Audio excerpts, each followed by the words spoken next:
Yeah, we're starting. Right. And we are live. Is it coming up on my TV? No, not yet. Okay. That's So, going to be weird, playing and watching yourself play. well, I'm not going to actually watch myself. I put it on the background and muted it, but I want to make sure it's broadcasting. So, anyway, so yes, we're all here. This is my first session as GM for this.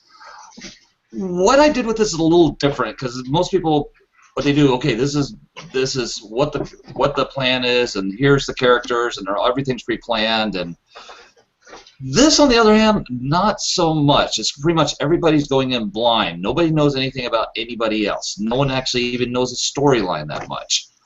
So that's kind of the way we're starting this one off. So without further ado, we'll go ahead and get this thing going.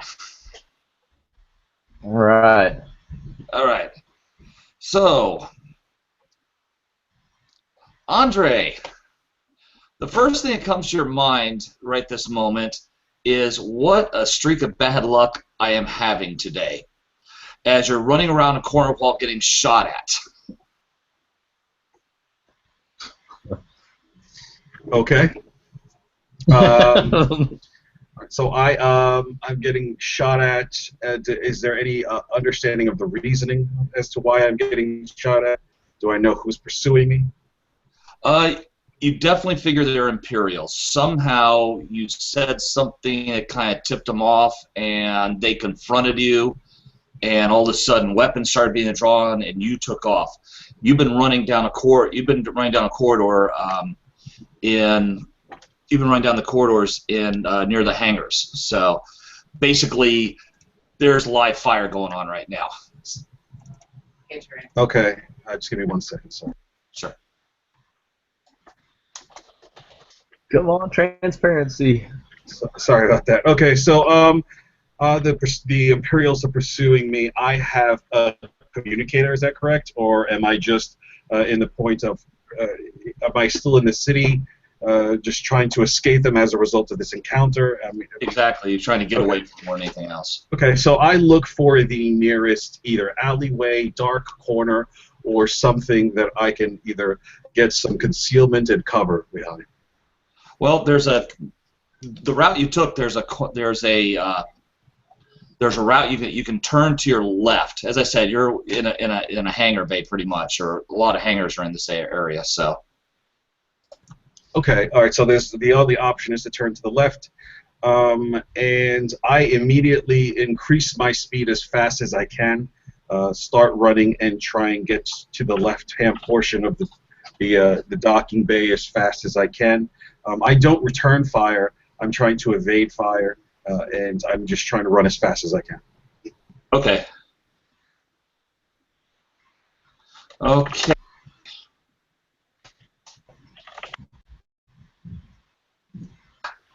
Hard to do this too fast. Okay. Oh, come on.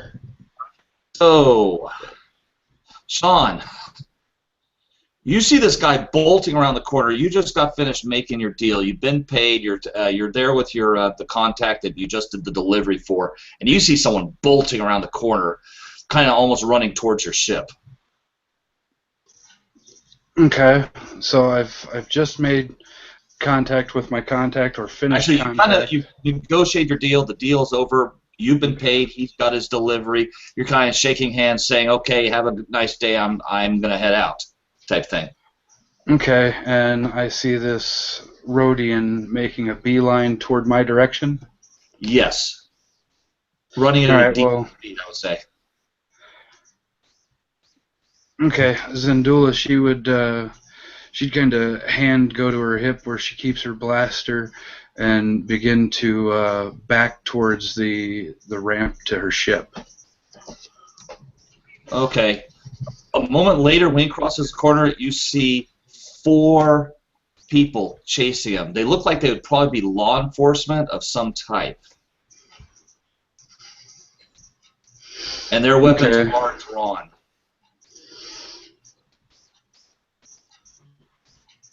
I start to run faster towards this Zabrak woman that I see either trying to board the ship as she walks backward. And to me, that seems like the closest hope that I have to departing this whole scenario. Is getting on. I need to get on the ship. I don't have a ship right now.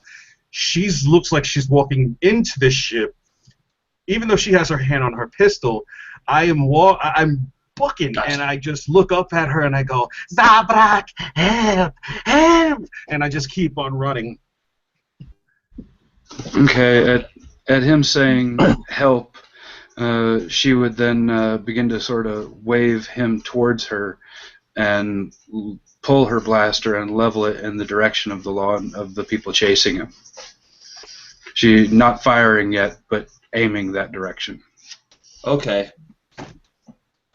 All right. Tell you what. Let's roll vigilance. Or vigilance or cool, whichever. Actually, I guess cool would be the better one to use. Oh boy.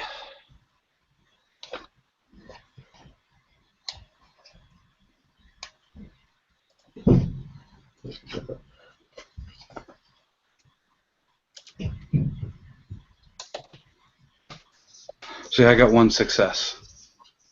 Okay. And I forgot to take off my force die, sorry. If I were in last place, which I probably am right now, I'd be the first of last place with those just simple 3 advantages. Okay. All right. So you get where'd you go? Oh, I see. You got 3 advantage. Okay. Yeah, I got no successes, so I'm on the bottom. All right.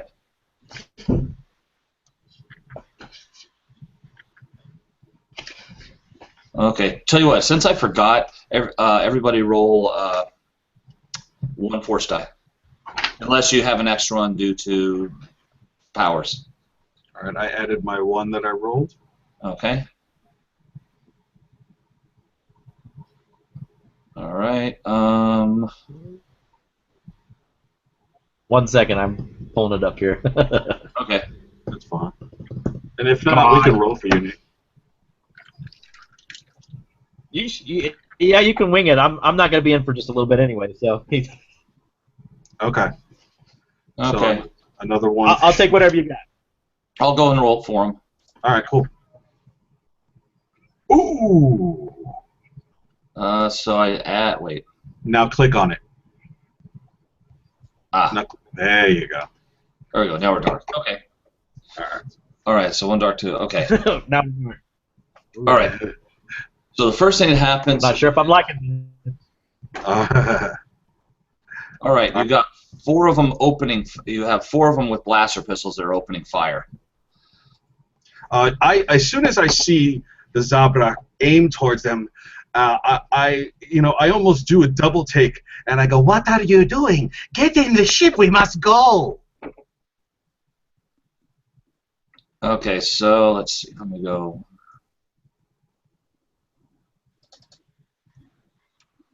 Okay. So the first one. First one fires.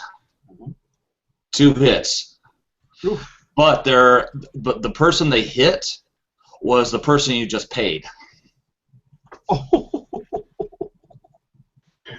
Wait, the person that paid me? Yeah, the person that just paid you, that they just got their delivery. So, wait, this word is a little confusing. That was beautiful. Let's see, that's going to be. So if it's a damage 9, and then the extra success, and the extra success would be a 10. Then minus the soak. Minus the soak is okay. They're still alive, but they took a hit. Okay. All right. Second one fires. Whoops.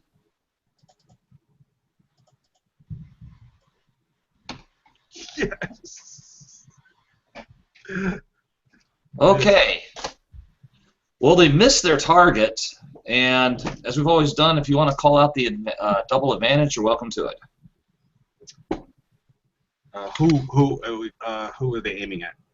They seem more interested in the person that he was doing the deal with now. Oh, really? Yes, it's like they turned the corner. They were chasing you, and all of a sudden it's like double take. Whoa! And they start firing at that one. Okay. So, so my question is this: is because when we trade advantage and disadvantage, this is the NPC firing, so you're going to narrate the advantage that they gained. Oh, from okay. this, right? Okay. Okay. So what happens? Let us know. Okay. What good thing happens? The trader basically runs to this, dives, misses and the shot misses them, and dives underneath your ship, pretty much. So they're prone now, and yeah, that's what they do. Okay. All right, I'm going to ask Sean's character this. I'll say, were they coming after me or him? She would just kind of look at you and shrug. I don't know. But the whole time she's kind of still waving at you to get on the ship as she's backing up the ramp. All right, so that's all. All right. Those are just incidentals. Shout, they're all in it together. Stop the ship. I look at her and I go, okay, now that after all. And I just, that's our incidentals, so I'm not going to take any action. Let's combat continue. Yeah, at that she turns to run in the ship. Okay. We got 2 more rolling. Damn it, did it again. Oh, yes, awesome. I love these guys missing. Right. Oh wait, so they got advantage. Oh wait, God, I'm still confused by this. Okay, never mind. I screwed this up. Okay, actually, the advantage should have worked a different way. That's right. That's right. Basically, this one's you can re-roll if you're not comfortable with that. If you want to give the boost tie to the third roll and the fourth roll. Yeah, I just realized I just made it. No, That's I fine. misdid the advantage. I was looking That's at fine. it. So, yeah, man. Let's see what happens. Okay. We get hit, man. Yeah. So and then the last one. Ooh! Hit. Wait, you know what? I made a mistake here. Hold on. Yeah. You have to roll with the boost die.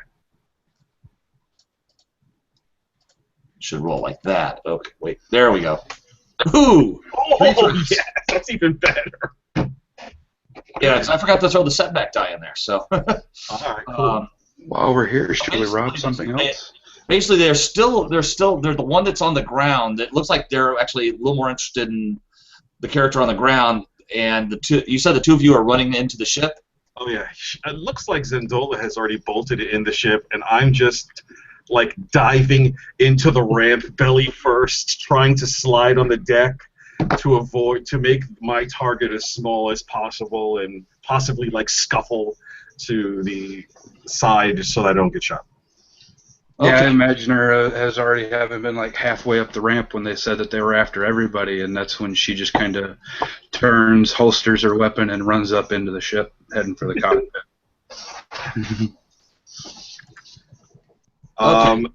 Okay, go. All right. Well, what you guys do now? Because you're both in the ship now. I look for the to put the ramp up immediately. So I look for a release to raise the ramp up, and I yell out, "Zabrak, arm the ship! Arm the ship now!" And I just start running around, hitting, slamming things, looking for the switch to raise the ramp as fast as I can. Let's see. How should you know what? I'll just give that one to you. Since you know how to close a ramp. Yeah, you're a pilot. It's not too difficult. I just didn't know if I was unfamiliar with the ship. That's all. No, your piloting skill, I'm not even going to worry about it. So. Okay, fair enough. Yeah, so I definitely raise the ramp, and I just still yell as I'm running around the corridor, looking at the bulkhead, yelling for the Zabrak. On the ship! On the ship! Okay. Well, let's see. You can't see what's going on the monitors.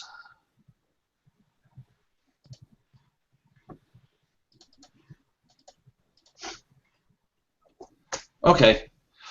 So what you guys doing on the ship? Okay, Yeah, as soon as she's on, she's headed for the cockpit, and she's powering up engines and getting ready to take off and just bolt out of the docking bays or hangars or whatever it is. Okay, tell you what. Roll your piloting skill at a. I'm gonna go medium difficulty because you're getting shot at.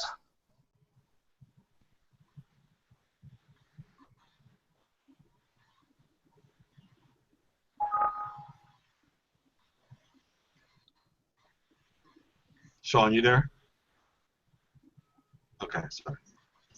Yep, I'm working on getting it up here. This new dice roller, I've only used it one other time. Yeah. Oh, shit. Damn it. All right, so 3 advantages. 3 advantage. Okay.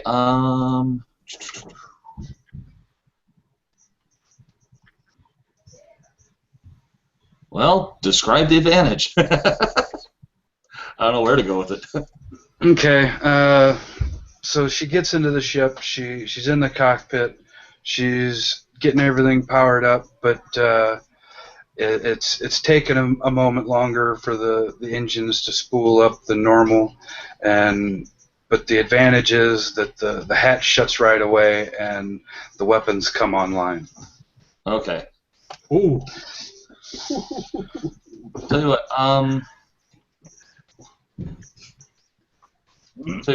Roll your piloting skill again, and this time make it easy.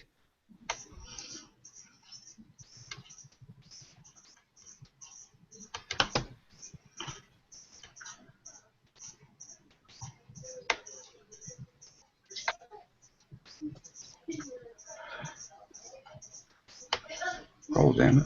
Oh, my God. Oh man! This You're dice not roller's gonna. day to day. No, this one's gonna be just like the other dice roller and hate me. Okay. You know what? I'll give it that you got the ship in the air. I'll give you that. We're gonna have to go manual here. All right. So, do I go? How are we gonna? Where are we at now? Well, you guys, you got the ship into the air, so you were able to get it to take off. Okay. However, you just noticed something. All right. One of the engines was hit. You're estimating you might have about 10-15 minutes of flight time. All right. I immediately look for the nearest computer system that I can find, and I'm whispering to myself, "Sabrak not know how to fly ship. We're going to die." And he just starts typing so that I can get to the main computer to convey to the pilot the information you just conveyed to me. Simultaneously, I try to manipulate the guns of the ships to see if I can destroy who anybody is approaching us. Okay.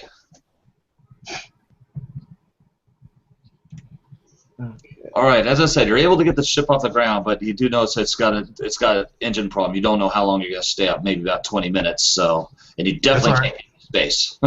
But that information is conveyed to the pilot from the computer. Okay. Yeah.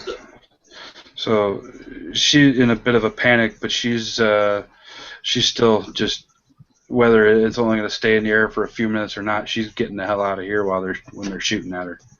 Okay. So you're able. I'll tell you what. Let's do your piloting skill one more time. And this time I'm going to give you a. I'll give you an easy difficulty.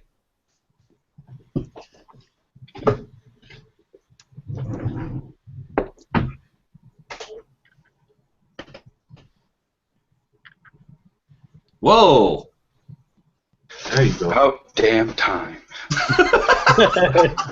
Come around, I thought it wasn't as important this time. So, okay, you're able to increase the power on it. So once again, you're not going to be able to get into space, but you think you can. You think you're going to be able to navigate, at least get a little further out, away from the commotion, and you're going to have to land it in the desert. Luckily, you're not going to. You probably won't have to crash land it. So, Well, yeah, if it's told me I've only got so long in the air or so long to run, I'll land a few minutes ahead of time. But I'm getting as far and as fast as I can, which in the tug of a ship I've got with a speed of 2 really isn't going to get us probably all real far, but it'll get us far enough away that they won't be shooting at us for a few minutes. So I'm happy with that. So you're able to get the ship going for a little bit. Okay, so you're able to, and actually, now given Socorro is a desert planet. That's the black sand. Socorro is a very famous phrase that they use in description of the planet. So when you get out, you follow the black scans, and you see some area a little further off that looks like a more of a rocky area. That if there's anybody around, that might be the best place to head out to. Okay, so yeah, she heads for that area then. I start running to the bridge. And you pretty much can see the same thing I just described. So. Okay, so I'm at the bridge now? Yeah. All right. I get to the bridge. I sit in. Is there a co-pilot's chair? Yes. I start speaking in pilot speak, if you will. I say, "Systems are nominal. You've lost an engine. We have to incite manual repairs. I will go back to the ship to try and fix it while you get us to somewhere safe." And I get up out of the co-pilot's chair. I look at her and I pat her on the shoulder and I say, "Thank you." And I just head back towards the engine room. Okay. Okay, and yeah, as he says that and kind of taps on her shoulder, that's when she would actually notice he's there, and just kind of look over her shoulder. Good, you know what you're doing. Get to work. So he's running back to the ship, to the back of the ship. Well, anyway, you realize that you're probably only got 5 minutes left of flight time, so you're gonna go ahead and try to land at this point. While I'm doing manual repairs. Okay. All right. So do we want to roll for that to see how well that goes? Manual repairs? Yeah. Actually, it'll probably be damage control, if anything, because it got shot out. The weapon, the ship got, the engine got destroyed, right? What, give it a hard difficulty. Hard difficulty. That's 4 on 4 well, purple. That's 3 purple. Sorry, 3 purple on. We're gonna make it a mechanics check. Yeah, let's go for that. All right. All right. Stand by. I have to alphabetize this. All right, Mike. All right, stand by. All right. So let's see. I'm a pretty horrible mechanic, but hell, I'll try. And here we go. Boom! Nothing. But I got 2 advantage. Okay. You're not able to repair the damage, but you're able to give about another 5. Okay. You're not able to repair the damage, but you're able to give about another 5 to 10 minutes of flight time. So it'll drag you along a little better. Okay. I can't convey this to her, so she's not going to know that. But okay. I'm going to yell it at the top of my lungs. Hopefully there's, 5 more minutes! And I keep on trying to repair as we go along, just to make sure that we don't crash and to see what happens. So that's pretty much what he's going to stick to doing. I'm not going to roll again. We'll assume that he can't fix it. All right. And we'll go. Okay. Sean, that's where my knowledge of the game's not as good. What would you say is the closest thing to a perception check? What skill? Perception. It'd be perception. Oh, okay. That's easy. Roll a or just straight cunning. Let's see, roll perception. I would say perception is going to be a little better. I am going to ask you to roll. Let's see. It's going to be medium. No. Hard with a setback. Okay. I'm not very nice. Yeah, I'm blind. But I'm going to pass a boost dice to my next roll. Okay. With my advantage. Okay. Well, basically, you see a spot where you can land. It looks fairly like you'll be able to land it there. All right, yeah. So as she's flustered and irritated at having her ship shot up and trying to make this quick escape, she notices this clearing or at the edge of the desert or at the edge of the rocky area that she was headed for, I should say, and sees it's flat enough to put down. So she begins to make the descent to land. Okay. Okay, you're able to. You know, I'll just give this one to you. You need to roll it. You're able to land the ship, no problems. Once again, ship is damaged. You know that to be, but you are able to land it without further damage. No crash land. Okay, yeah, and once it's landed, she was hop up out of the chair and begin to make her way back towards the engine room. And on the way out, she stops and grabs a toolbox that's sitting in the hallway, or in the corridor, just outside of the engine room.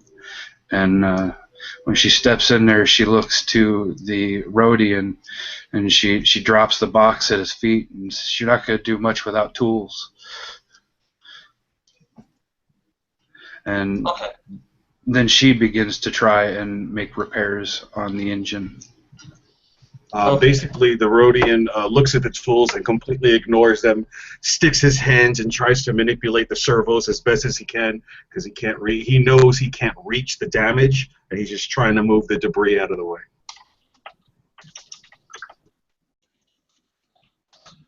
Okay. Mechanic skill. Once again, I'm going to give you 3 die plus setback. Like 2 threats, so if something bad happens as a result of me doing that. Okay.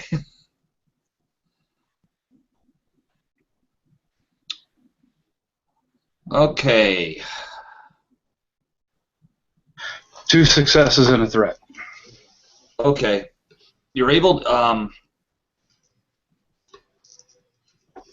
you identify what the problem is. It looks like it's probably going to need a replacement part, unfortunately. Looks like the disqualificator's out. You're probably going to need to replace that. You're doubtful you can repair it. However, as I say, you're able to find the problem. You're able to find how to fix it. You just know, okay, here's the part I need to get my hands on. Unfortunately, you don't have any spares of that, so it's a disqualificator. So, however, I'll be. Let's see.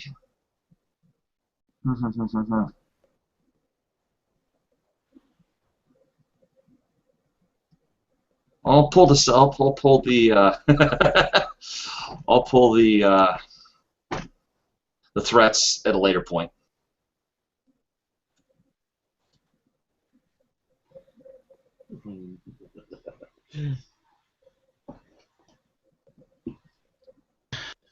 So what are you guys up to? Okay. All right. So when she realizes that what's broke, she stands back up, and being half Zabrak, she's got a bit of a temper, and she takes the Hydra spanner that she's got. She just wings it across the engine room, and she starts cursing in Zabrak and kicks the toolbox and slams the little engine port or maintenance port shut and begins to walk back out of the maintenance room. Okay. Okay, so basically right now you're stuck in a broken down ship that cannot fly.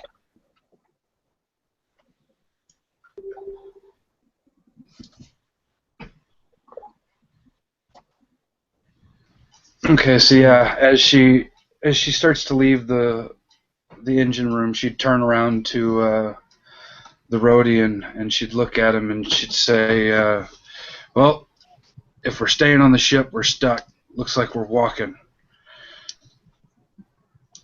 The Rhodian kind of nods his head like, and Rhodians are very matter of fact, so he's not going to debate what's going on, and he starts looking for the exit, and he goes, "We must find somewhere else to go now."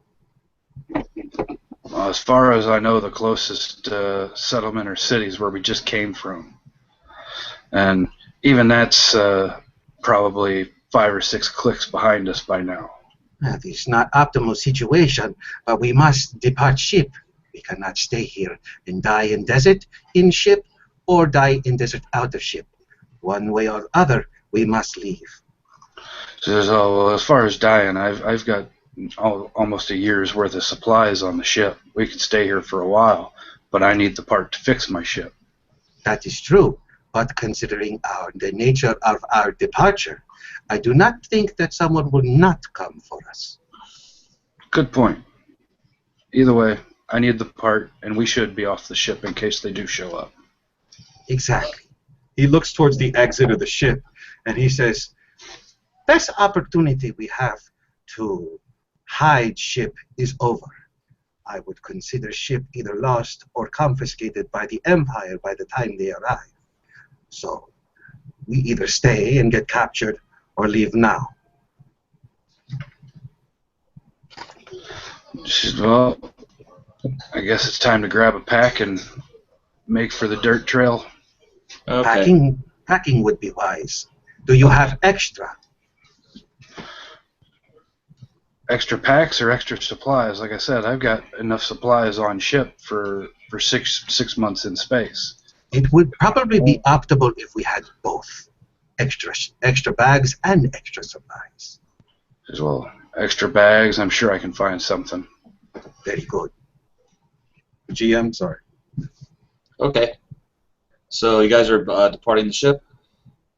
We're packing right now, trying to find as many rations, survival gear that we can, stuff of value that Sendola may want to take with her.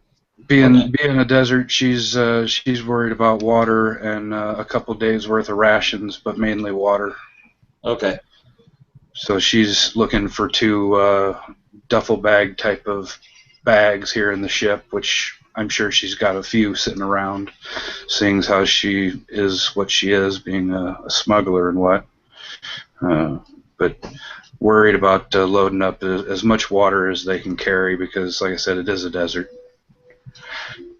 Excellent. Okay. All right, so I'll just assume he's got the supplies ready to go. Okay. Before we depart, the Rhodian will look at the Zabrak and he says something like, Shall we encrypt the ship or seal it? Is there any data upon the ship that you might want to take with you? She says everything's already encrypted. This thing won't, even if it would start, it won't start without me in it. It's biometrics, and as far as sealing it up, we can. I'll dial in the passcode as we're heading down the ramp, and the ramp will shut and seal behind us. The Rhodian looks extremely surprised at the security measures that are already aboard the ship, and he looks Zendola kind of up and down, and he goes, Very good. She just kind of smiles. Well, it's not the first time I've been in this situation. Okay, so all right, so you guys are opening the ramp down and getting ready to exit. Yep. Okay, so you guys open the ramp, and when the ramp opens, you see 4 figures in front of the ramp pointing weapons at you. Is the ramp completely down? The ramp's coming down, so you do notice them as it's coming down. I run to slam the ramp closed. They are here. We are going to die. As he does that, what do I glimpse of these figures? Do they look like Imperials? No, absolutely not. Your guess, how familiar are you with the Outer Rim? Let's see, Outer Rim. Have you been to Tatooine? Yeah, she's been to tattooing. Okay. Many the closest times. thing you could say they remind you of is Tusken Raiders. Okay, so yeah, Not Tusken Raiders, obviously, but they have a similar dress. Okay, so yeah, as she's running to, or as the Rodian runs to slam the hatch emergency shut switch, she'd kind of pull her blaster and try to duck off behind a bulkhead or something to where they wouldn't have a clear shot at her. She's not trying to shoot at them, but she's ready just in case they open fire. Okay.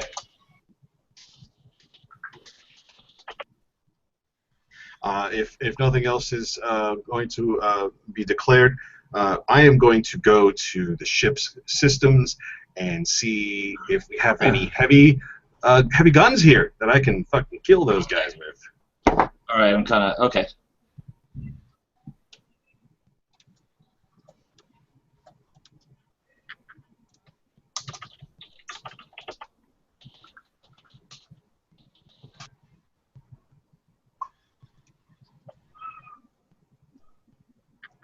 Okay, here's the thing. When you start to you see all of a sudden you see one of the targets get taken out. All of a sudden you just see him go whack and fall.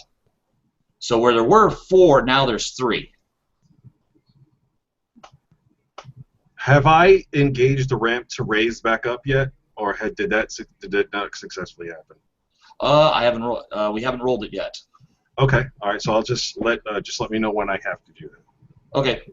As I said, you see one of them you see one go pop and hit the ground, Okay. which distracts the other 3 to look in the direction that they saw their guy fall. And me, as well as Sean's character, we both noticed that these are Tusken Raiders. They're not actually Tusken Raiders, but they look like they dressed that way. A desert nomad type of. Gotcha. All right. I use an incidental and I speak to her and I go, Not the Empire being fired on now. Who are they? Do you know them?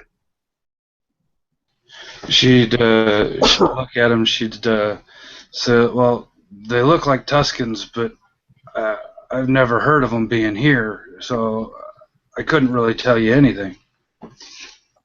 Well, if they are being fired upon, they cannot be against us at this point. Let us go assist them. He takes out his pistol out of the side of his holster on the right-hand side of his hip, And he says, it is all we can do. We have to stand at some point in time or be destroyed. Okay, take your shot.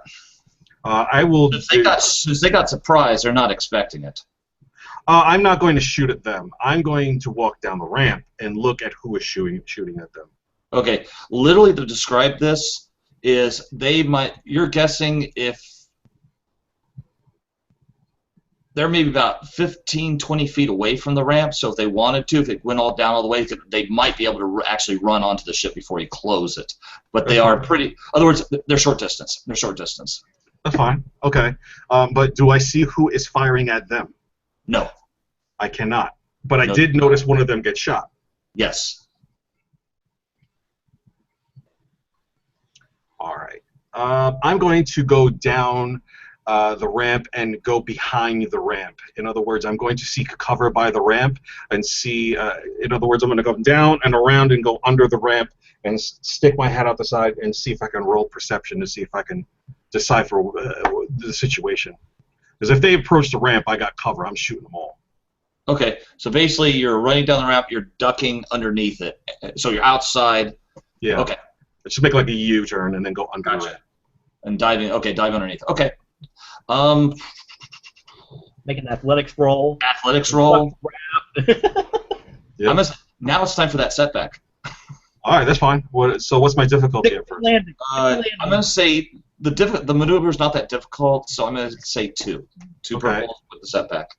All right, 1 setback versus my athletics, right? Correct. All right, fair enough. And run, Rodian, run, and you suck. Oh God! I trip and break my neck, and I'm dead. Oh, basically you trip on the ramp Okay. and fall into the sand aside the ramp. I look up at the Zabrak and I say, "See, I'm not so graceful," and I just like turn and I start firing. I guess I have no idea. This is so bad. I'm so screwed. Okay. Okay, what you doing, Sean? As he trips, she would. You can take a shot at him from where you're at. I was gonna say she in her panic would think that, or in her startlement, not necessarily panic, but in the moment of being startled with seeing these guys at the bottom of the ramp, she would see him fall, and she'd still staying behind the bulkhead would kneel down and start firing around the bulkhead at them. Okay, so you're kind of blind firing, I would say. In other words, just not really aiming, just shooting. Yeah, she's just firing. She's just popping off shots. Roll your blaster skill difficulty. They're pretty close. I'm gonna give you short distance is 1, isn't it? 1 purple, right? Yeah. Yes. All right. So yeah. So in other words, 1 purple and 1 setback. Okay. All right, well, this is sort of important, so I'm going to pass on my boost die from earlier. Okay. And we roll. All right. 3 advantage and a success. So okay. I'm gonna say she goes ahead and crits one of them with that 3 advantage. Okay. Hold on a second. Let me make sure. Here. What's the damage you do? Actually, it's 4 advantage for her to crit, so she doesn't crit. All right. Damn. All right, so 3 advantage, though. You can do something with that. Yeah. Somebody's smoking. I'm gonna say she hits like the one she hits like right in the throat, and it may not be enough to kill him, but it's enough to knock him on his ass with 2 of the advantage, and the other one give him a setback for his next shot on anybody or his next roll. Okay, I'm good with that. And let's see. So let's see. How much damage do you have to do? Damage is just 5. She's a light blaster pistol. Okay, so 5. So basically, you hit your target, definitely. And so you got 3. So you still got 3 standing there. And all right, everybody, roll initiative. Right. 1 success, 2 advantage. Okay, so. So what do you roll for initiative then? Cool. You got it. Cool. Yeah, in this case, yeah, you're rolling cool. 1 success for me. All right. So Sean's got 1 success, and. Oh. Now, somebody. And Andre, you had where'd you go? 1 success and 2 advantage. All right, Nate, you got the first shot. All right. So I'm gonna hit the. Yeah. So I watched the one roll over, and I take a shot on the one that's probably what would be on the farthest right from the ship. Okay. So, wait a minute, Andre, you rolled which direction? Down Did you roll the ramp. The right side out of the ship.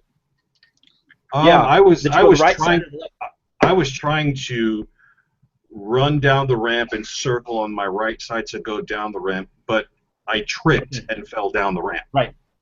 Okay, no worries. Then I'm shooting at the one that's on the left side of the ship, and I just want to make sure I'm not hitting anybody else. So what Oh, you're do I need rolling on a difficulty there? your blaster or rifle skill. Plus, Master, yeah. Plus, what you see, got? do you have a boost on this? Uh, myself? No, I don't have any. Okay, I don't know. Okay, No, just I could. roll it straight. Roll it against 2 difficulty. Wait. It's for you. Okay, yeah, roll it 2 difficulty. Roll 2. Yeah. All right. Come on. Go big money. Oh, that's not good. And you missed. So basically, you shot the edge of the ramp. But once again, you distracted them. So so I'm next, and there's 3 of them, but they're all shooting with a setback because once again they're getting fired on by 2 different sides. So what about the one that Sean took through the throat there? Is he fully functional, or is he going to be rolling with setbacks then? There's one that's injured definitely, and 2 of them that haven't been hit. Okay. He should have Okay. a setback. I passed one of my advantages to give him a. Right. So in this case, I'm going to say, okay, we'll tell you what. It's my turn to roll anyway. So let's see. Load it up. First one's rolling, and so the reason we had 2 setbacks, and the reason why is because he was getting a setback for getting surprised from the other angle. He just basically the one that you wounded, he just kind of fired wildly. He almost didn't aim at all. So let's go with the other 2. Let's see here.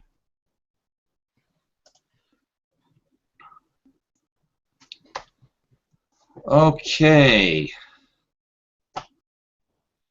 So he turned around and once again got surprised. He shot something in your ship. Oh, great. Stop blowing holes in my ship!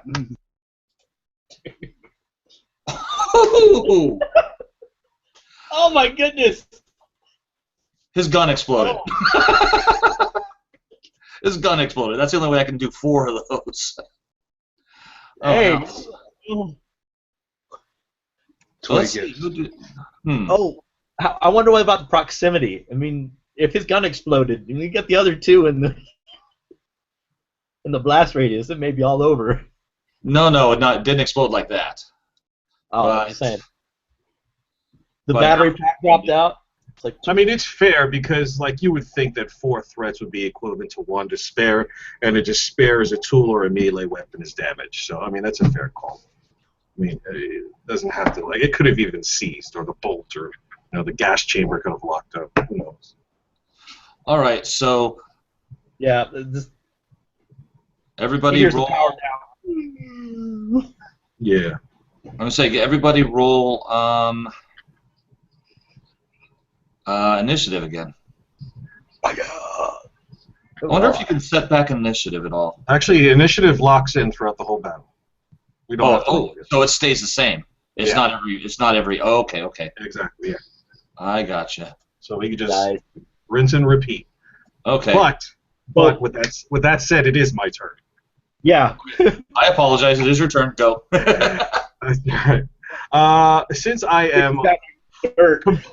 am completely prone, I am going to fire from the prone position and try to hit one of the enemies simply because I am panicking. I'm not going to take the risk of running behind the ramp. I'm already exposed. I have to fire. I have no choice. And I say, please stop firing at our ship. And I fire. So okay, I'd say difficulty of 1 because that's how close you are. Oh, okay. Wow. All right. Excellent. And, You're not engaged. You're at short distance. So And this is with my light blaster, correct? yes. Now, would you have a setback in the prone position? I think I would have a setback. Only because they know where I am, they would probably have advantage. They have a setback shooting at you because you're a I never small like- target. Right, exactly. But well, it's up to you if you want to give me a setback. I don't care. I have a. Go ahead, go. Let me know. Considering the situation, I would give me a setback. Okay, I'll say do the setback. All right, so here we go with the roll. Yelling about don't hit.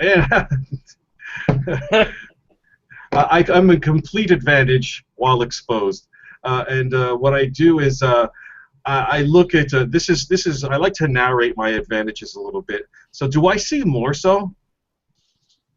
Say that one more time. No. I don't see him. Okay. No. But I do see Zendola crouched down and firing, right?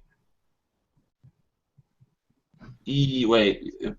Actually, probably not. Oh, because I'm facing them, right? Yeah, Okay. you're facing them, so you really can't see him at all because he's behind you and inside of a ship. Okay, so all I could say is that the best way I could use or pass the boost die to Zendola is that after firing, I would probably take like one maneuver, since I haven't even used one, and point in the exact direction of the target so that she can get a better shot. And I go, that way! And then so she can now gain the boost die if she chooses to continue firing. Okay, I'm good with that. All right, next round. So, Nate, you're up. All right, so we are still at the 2 difficulty Yes. and a boost or no boost. Technically, you can take a boost because there was How would that work? Either they can take a setback or you can take a boost. Something. What are you talking about? What's this? Because they had a ton of threats. They have a ton of threats. Oh, they're completely at setbacks because, I mean, one guy lost his weapon, so he actually can't fire. Yeah. And then the other guy had 2 threats to his failure, which would probably yield, you know, either some form of 2 setbacks at least. Okay. And then the other guy before him missed. So can he that may be setback be transferred to a boost for his shot or not? No. No. I No. All right. think it's going to be a disadvantage at their end. Yeah, their end, not on his. Okay. All right. All right. Go with it. Okay, so I got 2 difficulty I'm rolling against. All right. All right. There we go. There it is. There we go. 2 hits. How much damage do you do? Damage of 4. Hold on. Damage 4 plus 1 because you had 2 hits, so that's 5.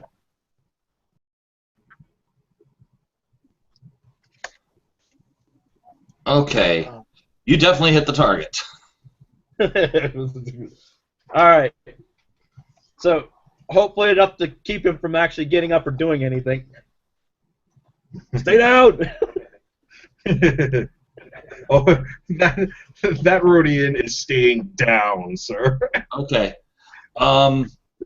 The 3 remaining nomads take off running.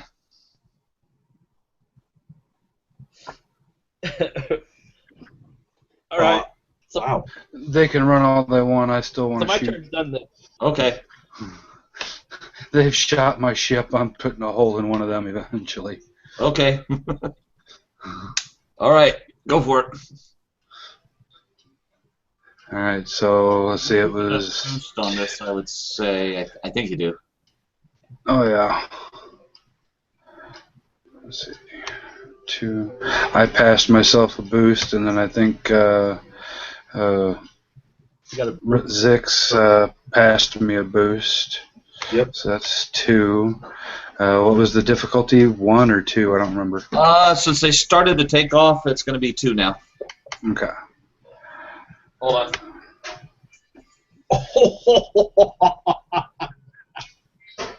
wow.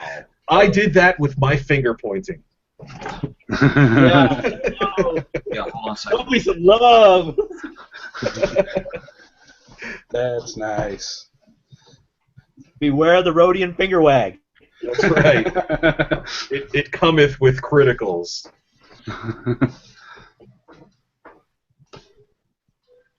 Hate to see what it's like when you're engaged, you know, whipping it up in somebody's face. Yeah, right.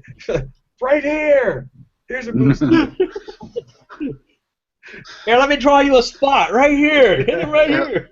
The little suction cup, fingertip, leave a little dot on his forehead. Suction cup. There it is, right there. Get him. Got a little tag that says, "Can you see it now?" Oh God, I'm so glad Kind I'm of pull playing. stage, Guys. the Thank little you for pulls having that goes in and out. I'm just stoked to actually play alongside of you. Oh, rather yeah, than hell yeah, always dude. playing for you. Yeah, it's fun, man. I'm just having a blast. I haven't played in so Okay, I long. have returned. So let's see here. Wow. Yeah, I roll 3 successes and 4 advantages, which is enough for my critical, which also Drop one. brings my damage Drop up one. to 7 rather than 5. And I drop one? You drop one. Alright, yeah, so as they turn to run, I blast one right in the back of the skull. It being Nice cartwheel there. pistol, it just leaves a nice burn hole straight through, and when he face plants in the sand, he's just kind of a wisp of smoke coming from his hair, or from the back of his head. The Rhodian. Excellent shot! That's it. That's all he said. And then she'd head down the ramp to try and help him up while keeping her blaster leveled. He immediately raises his blaster in defense as well. Thank you much. We must go. And he looks to the side and he looks at this. Does he see another character there that they seem to have been running away from or something? So what are you? So in other words, you're not taking the shot then? No, well, she came to help me, right? So Yeah. I stood up. Now we both have our pistols out.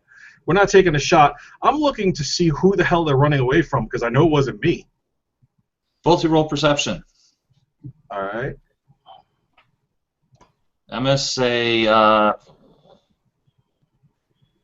I'm gonna say medium difficulty. So. So 2. Yeah. Nil. 2 Okay. success and an advantage. Okay, you're guessing by the way the bodies are laying and the wounds, and where from. Number 1, this was like some sort of slug throw or something to hit him. And number 2, you can kind of take a look slightly over the hill, and you can say that's where the shot came from. Okay, so the person that's helping us is at a distance over a hill. Yeah. The advantage I'm going to say is that I can see like the sun glint off of a scope or something, and be able to say he's just pinpoint a little more accurately as to say he's right there. Okay, I'm good with that. The Rhodian does not stick around to see who the hell that is. He beelines up the ramp to go get the bags. And he is terrified. I mean, if 4 people are running away from whoever the hell's over there, he doesn't want to stick around or at least be within that scope's glimpse at all. So he beelines up the ramp to go get the bags and almost is at a loss because he doesn't know. He's contemplating, and you could see him kind of fumbling around the bag going, They fear that one over there. They ran. We shot them. The Zabrak exploded one. Now we have someone else out there. he's just in a complete fit of panic. Okay. By the way, you do see the remaining 2 take up on some sort of animal, and they're just hightailing it out. So, description is be something similar to a camel, but moves faster. But it's some sort of animal.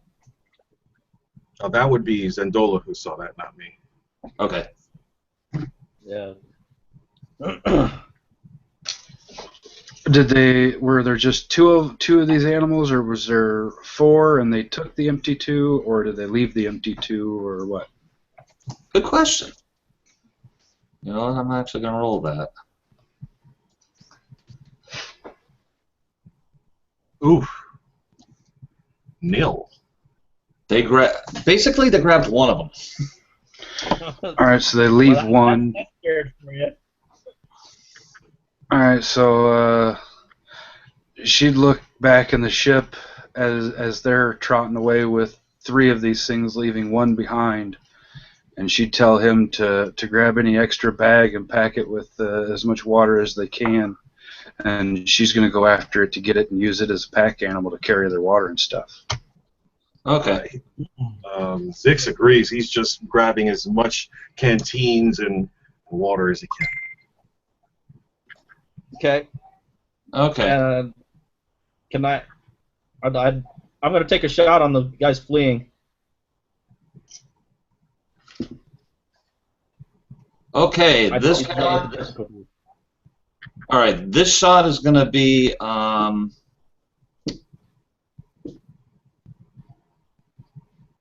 on. I'm going to put something in here. Give me a moment.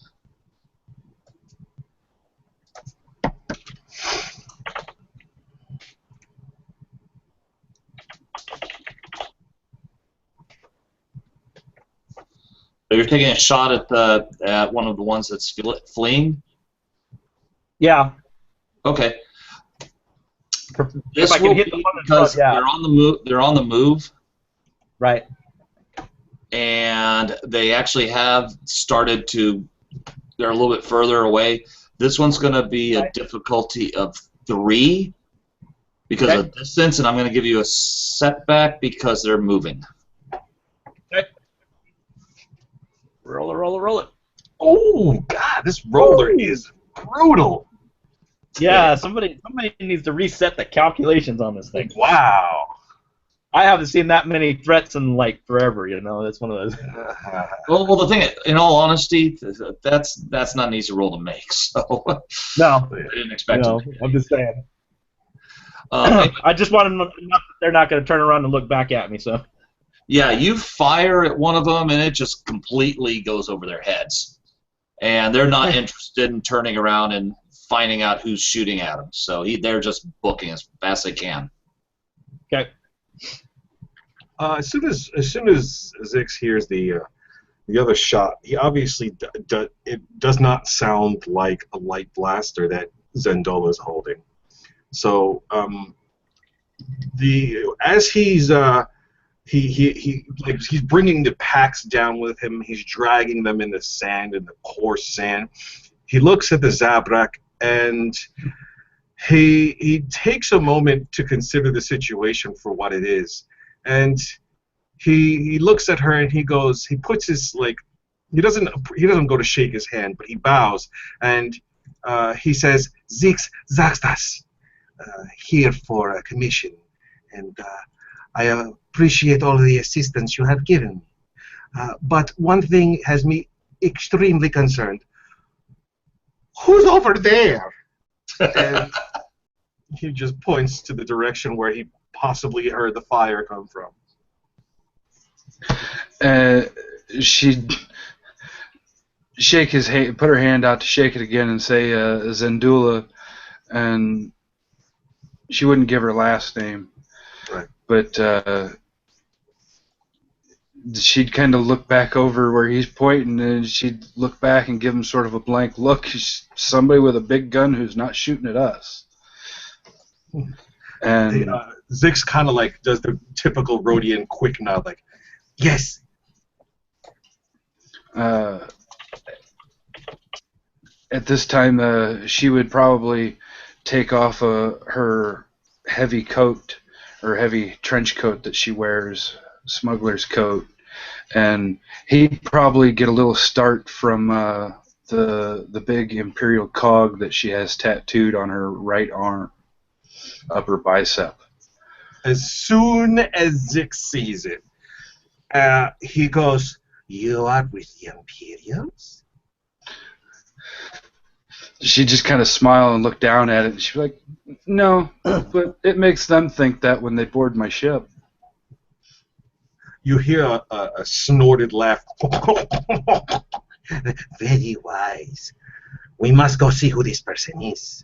And he just starts walking towards where the gun is. He has his hands up and he goes, "Don't fire!" And he just starts to approach the direction of where Morso is. Thank you very much for helping, Zix.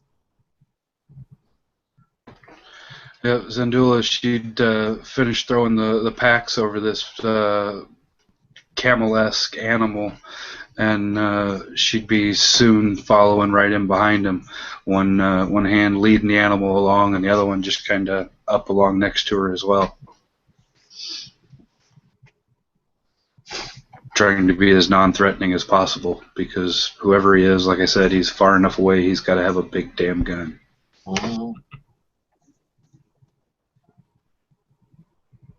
All right. Kevin, did we lose you? Yeah, no, I'm still here. Okay. No, I'm trying to. Okay, so you guys are walking. So you guys start walking up the hill, and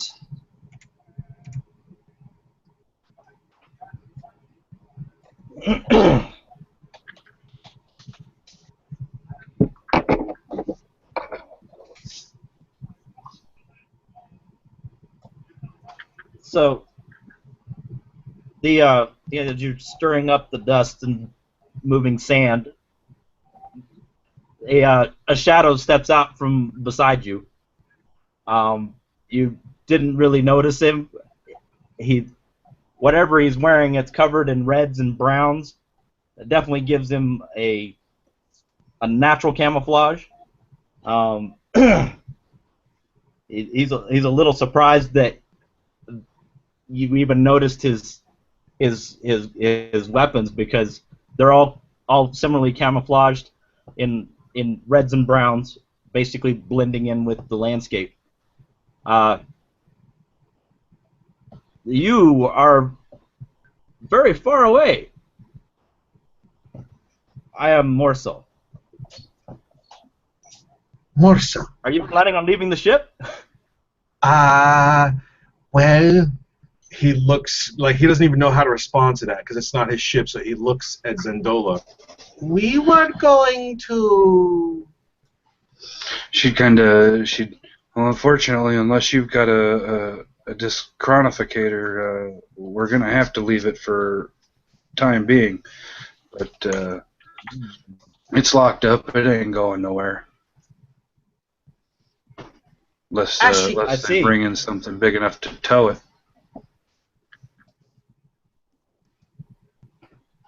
Again, it's not safe in the desert. The Badlands are a rough place. Where are you heading? Away Off from this the rock. Empire.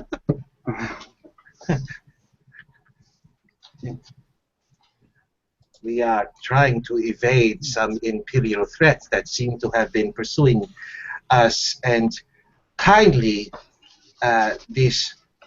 He points at Zendola. wonderful Zabrak has assisted me in evading the assault. However, all does not seem as it should be. Regardless, we see as the Imperials has been coming here in some form of imminence. So we must depart.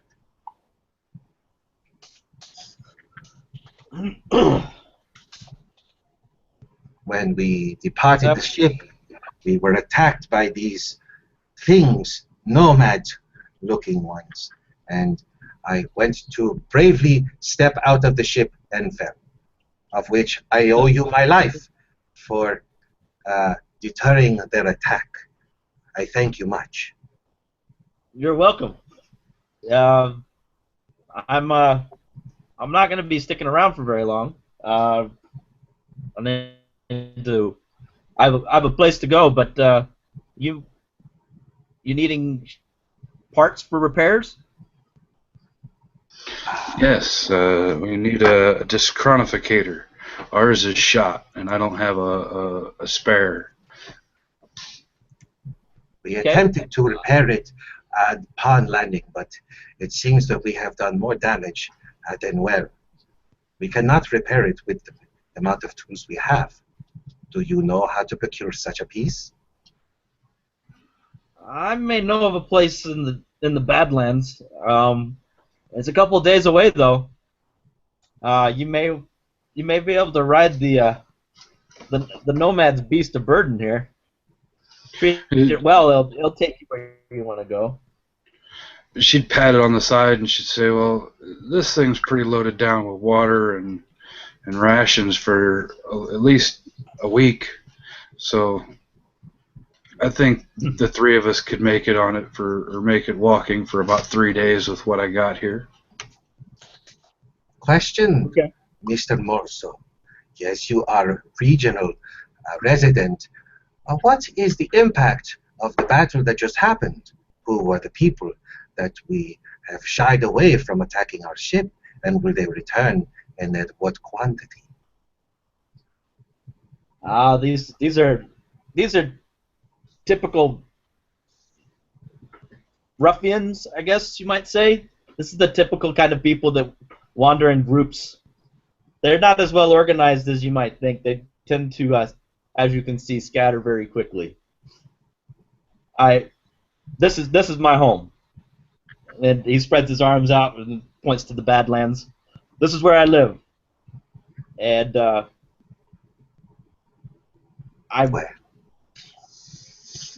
it seems fortune has smiled upon us with having someone so familiar with the environment.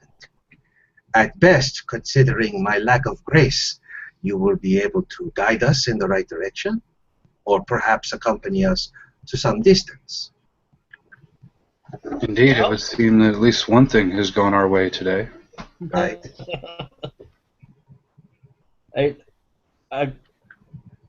Kevin, a question. Yes. Am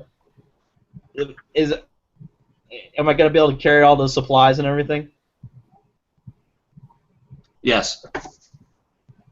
Okay. So, how about you unload the beast here, and he walks up and pats it on the head, and meet me over, and he points at a rock outcropping that's 50 so feet away, and we'll take my ride.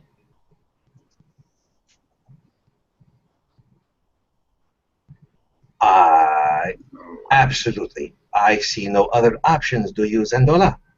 Works for me. And she'd reach up and kind of flip the clips on a couple of the satchels, and they'd just slide off and fall into the sand.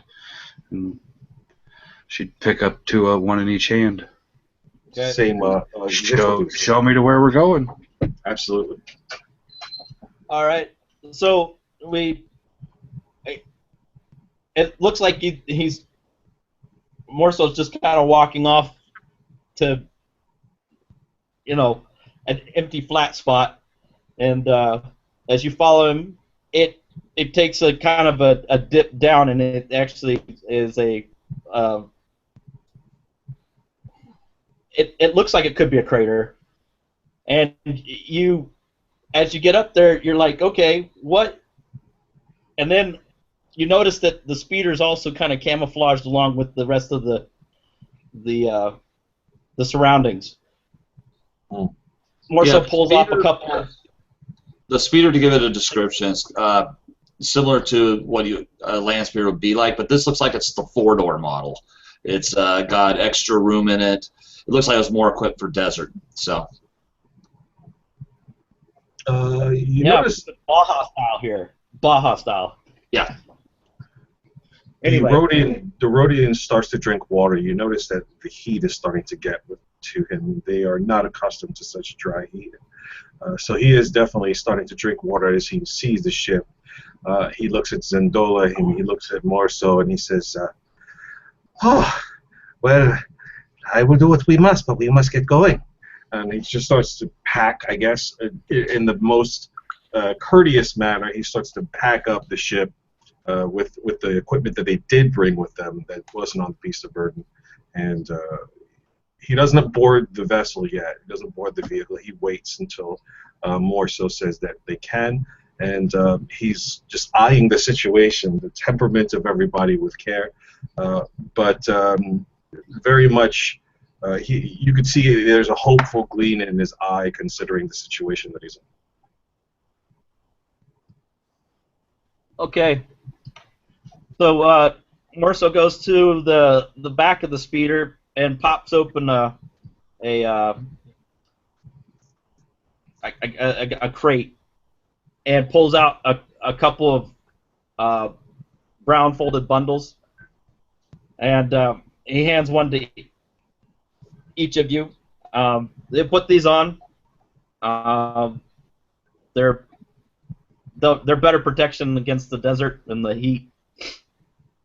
And we need to get going. We've got about. He looks up in the sky. Got about 4 hours before sunset, and we need to make some time. As you say, Mr. Morso. And he sits down inside the vessel, just waiting to see what happens. As you wish. And Zendula would toss the couple of bags she's got into the back and climb in the back along next to him. All right. So yeah, we get the Morso starts the speeder, and we lift off and come out of the crater and begin heading in the direction that apparently he only seems to know where he's going. You guys are out staring at the surroundings, trying to figure out, trying to make reference of landmarks and things. Okay. You guys start traveling, and as I say, it's getting towards dusk. Sun's going down soon. Now there is a rock formation not too far from where you are. You'd probably make it before nightfall. So you guys try to head that way. Yeah, we'll head that way. So we'll do it that way, and then Morso's keeping his careful, watchful eye out for any other that's friendlies. Going back to Zix's whole persona, he starts to stir up a conversation with Morso and Zendola, and he says, so it appears that we are no sympathizers of the Empire here, at least at first glance. I can assume that a conversation regarding what is happening on this planet, or at least in the city, would be appropriate. She would say, well, I'm definitely no friend of the Empire, but I don't know about a sympathizer of anything other than people in need. She says, I'm a privateer myself. It is an honorable profession considering the days of the current war. We can only do so much to establish some form of alliance. But go ahead, continue. Morso doesn't say much. He's focused on where he's going, and you're not sure whether it's because he does sympathize or right now you don't know. He doesn't say anything. Fair enough. He says, regardless of alliances or not, I am looking for many ships that have gone missing from a previous sector close to this area. I have been sent here to look for them, and I was wondering if any of you had heard of any large amount of ships that have been, arrived for trade or of the like. And any information you can give me would be quite pleasurable. As this Morso pops up, he's like, how close are we talking about? How close of a sector are we talking about? Considering our current system, Tatooine is not very far, and that is where the theft has occurred. Oh. Yeah, not something. Go for it.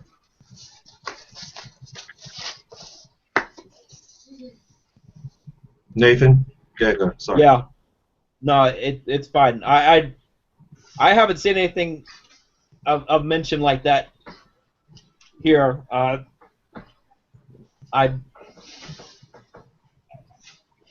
trying to figure out the best way to. I'm kind of the, I guess, the lawman of the Badlands, so to speak. So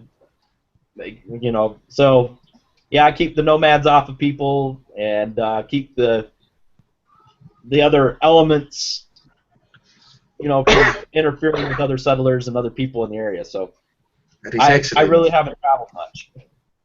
That is excellent. Anyone who enforces order to a degree, especially with the sights of the law in mind, is beneficial to my cause. If you hear of anything similar to what I have inquired about, please do not hesitate to let me know. And Zendula would she'd look at Zix and she'd say, "Well, ships go missing in this area all the time, especially around Tatooine. Jabba, he's got plenty of pirates out there that are looking to hijack ships. What they do with them, I have no clue, but I know he's one of the main culprits. And then on top of that, you've obviously got the Empire. They're a bunch of xenophobic SOBs that want to put everybody who's not human out of work and into a slave camp." That is true, and the suspicion has immediately fallen upon the Hutts, but there is no evidence to substantiate it. There never is. Of course. And we cannot pursue anything against the Hutts without cause. Doing so is almost suicide, especially in this part of the Outer Rim. That's true. So, regardless of that, go ahead, please. Go ahead. Yeah, as far as the Empire goes, they generally tend to stick to the cities here. They don't wander out much in the Badlands. That is true. I have noticed that our pursuit was swayed to some degree. I would assumed they would have pursued us beyond the city limits, but with the fight that we had and our ability to have this conversation and get on your vehicle, they did not follow. So yes, I can see how they stick close to the cities. It must have something to do with your enforcement of the region?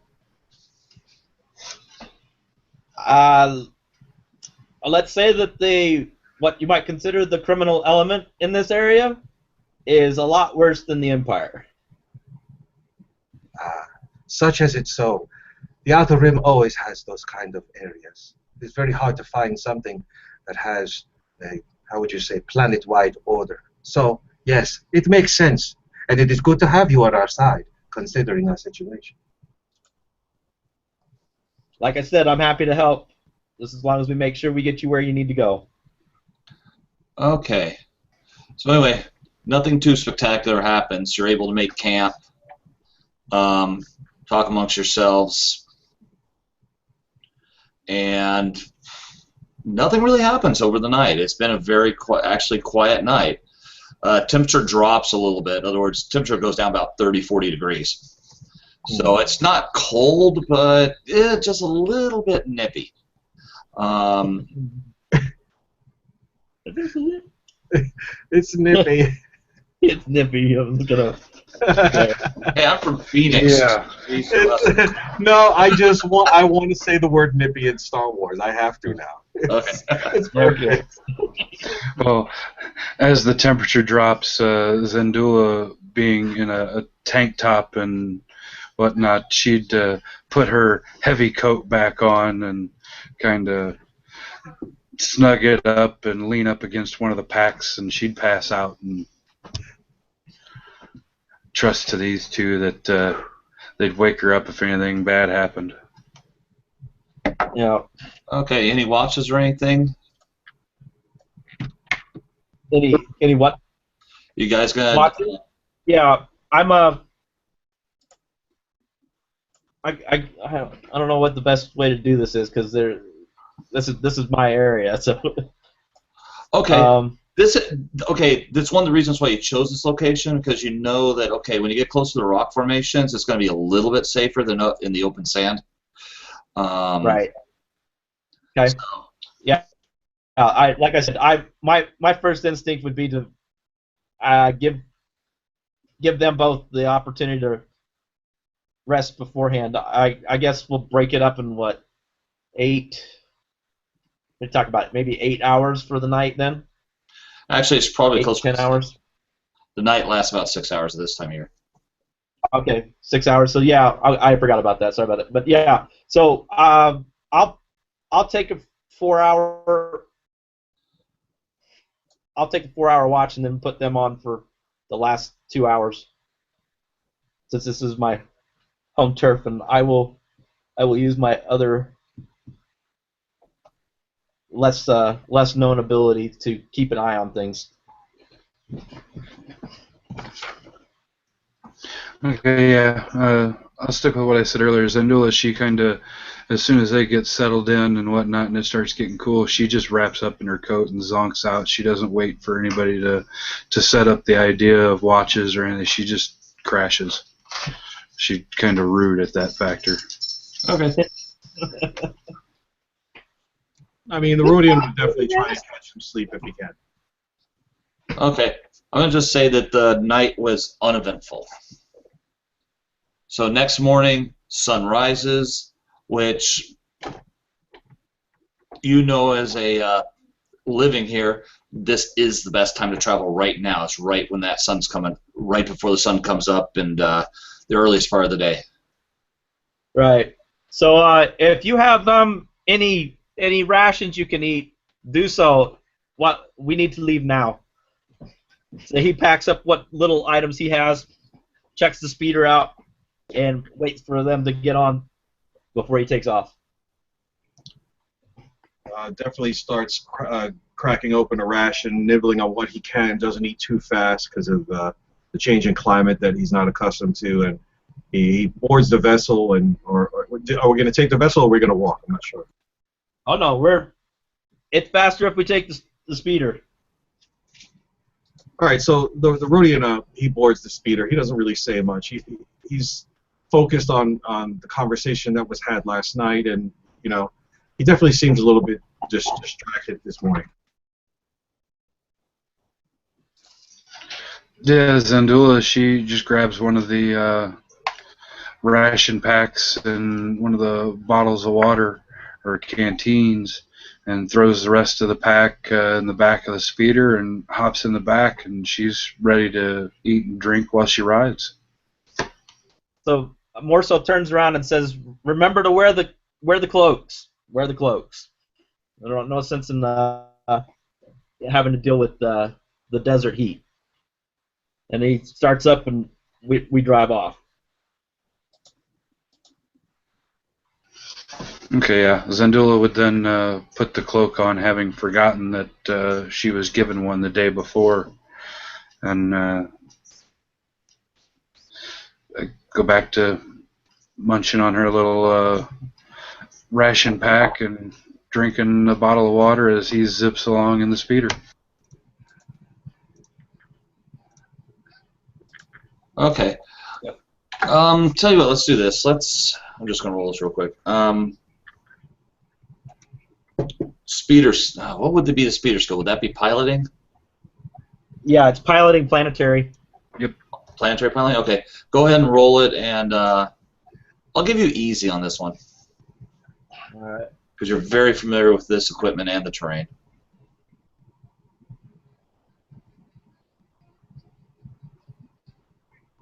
Okay.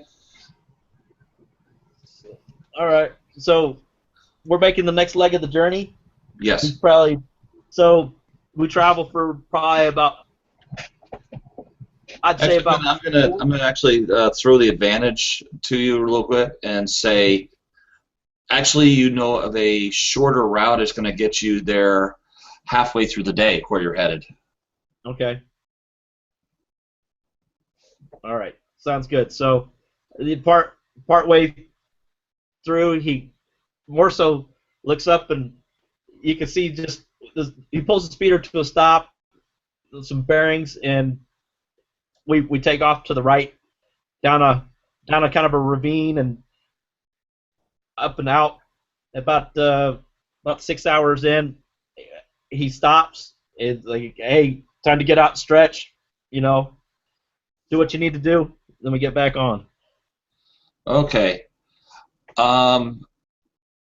Basically, you get in the ravine, you get to this one area, and actually see what looks like buildings.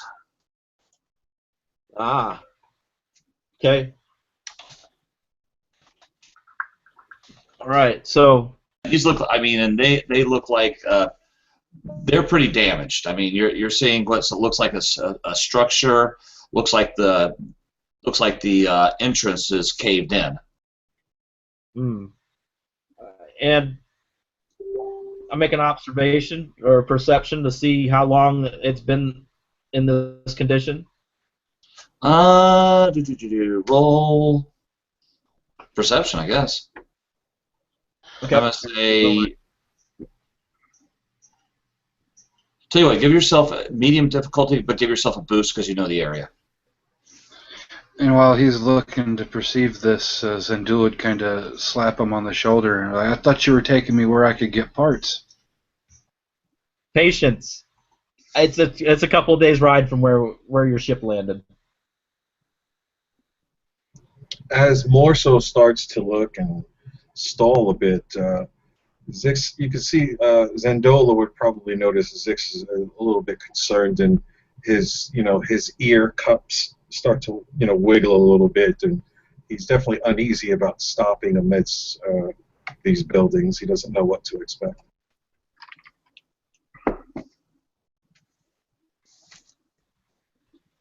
Yeah. Okay. And him getting nervous is going to start getting her a little nervous. Okay. Basically, the damage. I mean, this is old damage. It's at least a good 20 years old since this happened. So these we wouldn't call them ancient ruins, but they're definitely ruins. Yeah, and the other question would be: since I took a shortcut, is this something new to me then? Say it one more time. Okay, so I took a shortcut, so apparently I knew this area. I'm curious if this is a new site for me, something that I'm taking that it is. You just had a sense. Okay. You just had a sense that you were following, that this was the way to go. That you can't explain it. You just felt it was right. Okay. Yeah. So he more so takes a look around and says, if you guys want to, he moves the speeder off to the side where he can camouflage a little bit. You guys want to just stay here for a minute? I need to check something out. Okay, Zix looks at Zendola really quickly. Doesn't say anything, but kind of, Zendola could probably see in his face, like, uh-oh. Zix would immediately say something like, excellent. I will man the vehicle pending your return. And he would slide up to the driver's seat of the vehicle.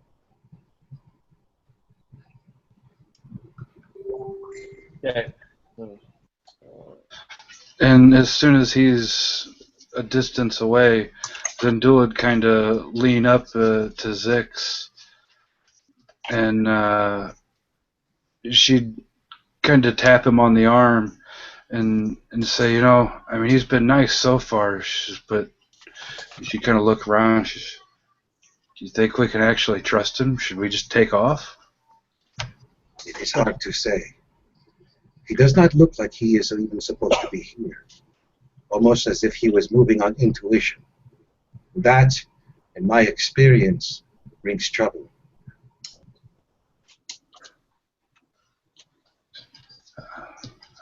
Yeah. I usually go with my gut, but right now it's in knots. I have to agree. Yeah, more so double checks to make sure that everybody's out of the way, fairly well secured. Okay. So, as I said, the door of this area looks caved in. You want to take a closer look at it? Yeah, So I'm gonna actually back up away from the ruins a bit and try to get the whole panoramic. See if I might be able to. See if there's another entrance that I might be able to access. Tell you what, you have a sensibility, right? Yep. Trying to remember how that works. I could put a you can use a force die to. Tell you what, go ahead and Yeah. roll a force die. Go ahead and roll a force die. All right. Roll a force die. 1 for the money, 2 for the show. Oh, come on. There we go. They're a little slow on the pickup here. 2 light All points. By the way, you can hold on to those if you want to. You can hold on to them. All right. That's the way they work anyway. All right. I can note it. Okay. Okay. The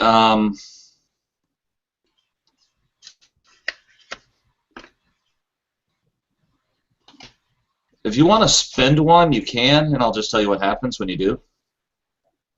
All right. So before I do that, I go over and talk to Zendola and Ziggs, and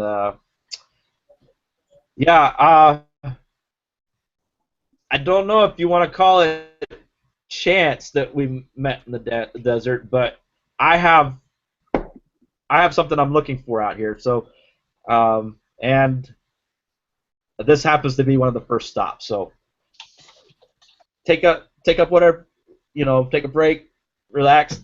If I need you, I'll come and get you. So, I'll go ahead and spend one of the light side points. Okay. As he says that, I start examining the ship. Listen. Obviously this is very concerning now, and I look at the ship to see if the ship has small or light medium ship scanner.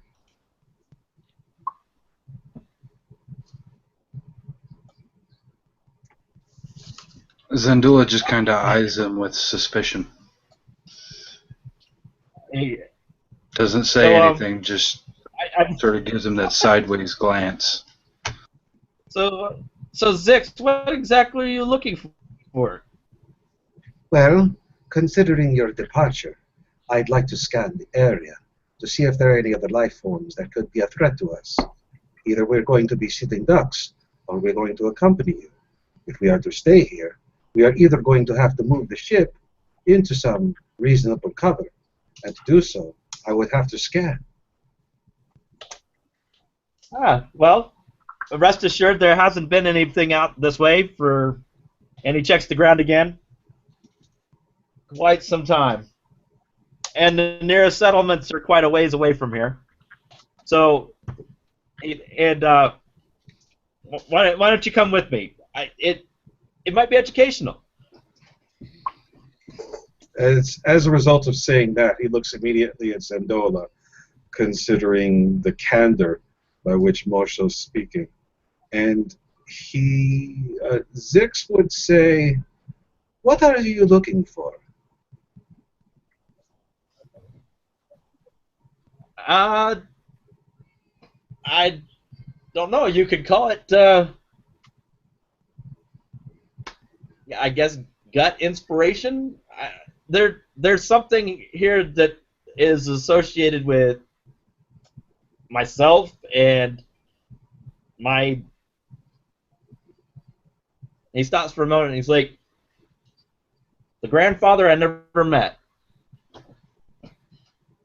Okay, I'm going to assume at some point in time I want to use either if he's trying to deceive us or use some form of cunning. I want to contest that. Okay. So, is it going to be a cunning roll versus is it deception? What is he trying to do here? I just don't. I don't know how to approach the conversation. I would say know what he's doing. roll perception. Roll perception. Yeah. I would say roll perception. I'm gonna give you. You use one of my abilities as a. No. I'm saying you roll perception, and I'm gonna say a difficulty of 1. I'll just go difficulty 1. All right. So I'm rolling the perception, correct? Yes. It's probably better than mine. All right. I have an advantage. I don't see anything of any report, but I do have an advantage. Okay. Now I'm hanging a little bit. Well, if Hold on a just out second. of this, we talked about this before, Kevin. That I don't know a whole lot about what I'm doing, so I mean, it's kind of his reaction is perfectly normal, and therefore and he's kind of correct. It's like, okay, is this guy trying to deceive us? He's not trying to deceive us, whatever. And him rolling perception is the best way to do it in game. I would say it's the best way. So, all right, I will answer it like this: is you don't feel there's any type of deception going on here. What you feel is it's like, okay, this is something deeply personal, but something's telling you to go with it. Something's just telling you, let's just go with this. All right. So with that being, the cerebral perspective, Zix would say something like, Considering the assistance you have given us so far, Mr. Morso, I will accompany you greatly, and I will do my best to assist you on what it is you seek. At this point in time, I must voice my hesitation and skepticism, considering we have stopped in mid-flight. However, you bear my trust at this point. I have nothing else to give you. and Zix would disembark the vessel and just take his blaster with him and start to walk towards Morso and say, When you are ready, we will go. Yeah, and as Zix is getting out of the speeder, Zendula should kind of be climbing out while grabbing her blaster and a canteen, and she just kind of, well, I don't like it, but I like it less than sitting here, so I'm going too. all right. So as they get out, I finished securing the speeder out and away from everything else, and we head to the alternate entrance I found. Okay. Zix has his blaster out and he says, I hope you don't mind, but I would rather proceed with caution at this point. Okay, going along the opposite end of the rock face. In other words, you've gone around the corner, and Morso finds this place, a crevice in the rock. And now, first of all, is who's going to crawl through it, or who's going to go through it first? Morso, go ahead and go through it first. Okay. All right, so you see him just kind of slide into the crevice a little bit, and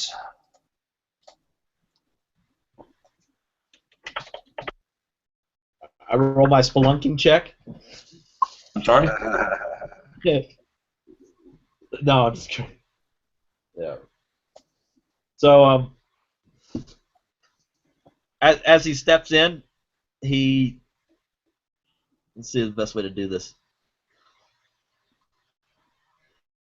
I would normally move without.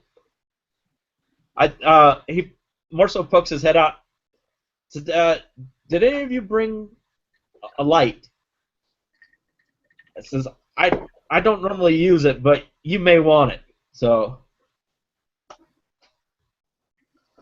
that would be GM's call if we had anything like that. Right, I'll allow it. All right, so okay. yeah, so Zix will in the crack that Morso just went in, Zix would take his hand and reach in with a light stick that he cracks and illuminates and gives it and hands it over to Morso. So, actually, I just recommend if Zix is coming in second that he holds it. All right, because the light plays with my night vision. So. Okay, fair enough. So Zix is holding the stick and leading himself through the crack to reach the same destination or location that Morso's in. And as he's doing that, his hand is out back, making sure that Zendola can see that he's entering in safely.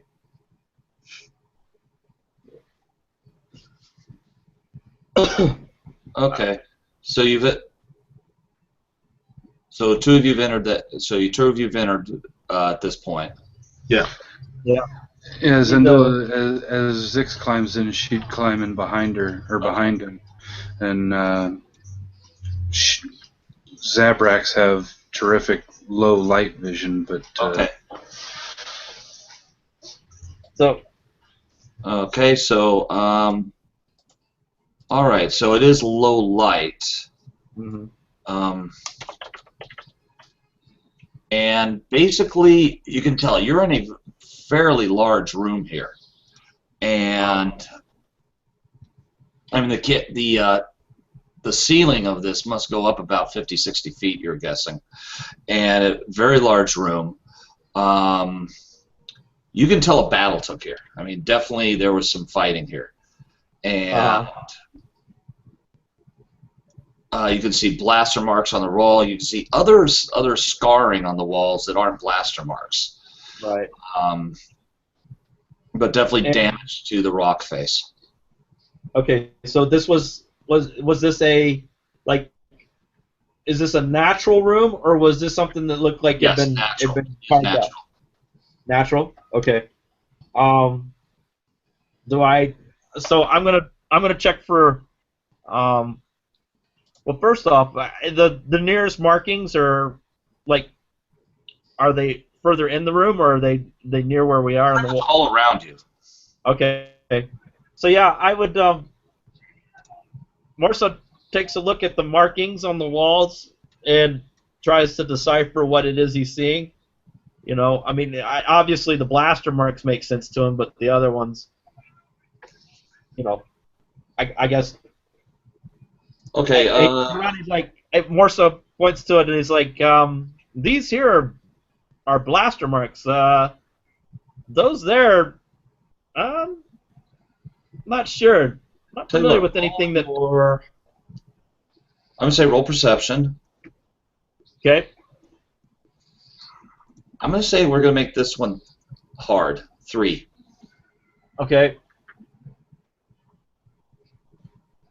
And actually, I'm gonna give you a boost dice just because of your class or your career. All right.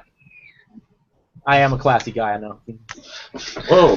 Zendul is just spinning around in You recognize these instantly. The other scars are from lightsabers. Oh. Interesting. I've heard about these things, but I've never actually seen one. So lightsabers. Yes, definitely. These came from the other marks come from lightsabers. Considering my background, I would have seen a lightsaber. Is that correct? At least seen one, especially recently. No. You know what? Actually,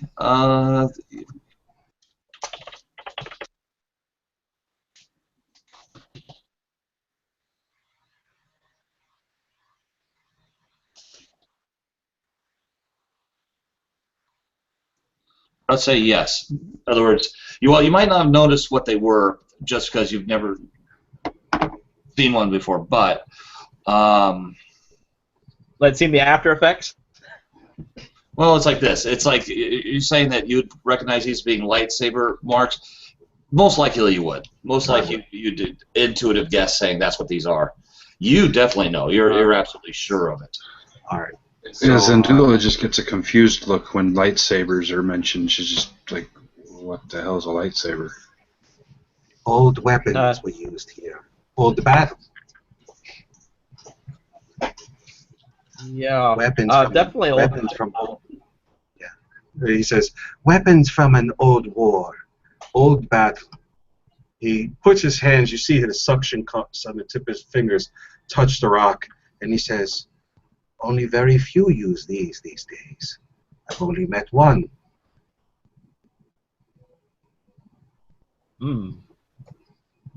Yeah, and Morso's rubbing his fingers along the wall too, checking the dust. Yeah, it's been a while. as soon as he says it's been a while, you notice the suction cups on his ears kind of go to attention, but he doesn't say anything. More so, just looks down, and he kind of, with that comment, he kind of looks around, and he realizes the significance of being in an old location like this to someone who would say a comment like that. At least he can only guess why we're here. And he would say something like, "What is it we're here to find?" And he says, "I wonder." And he touches the scars on the walls. He looks at Zendola, and then he looks at Morso, and he says, "Are we to go forward then?"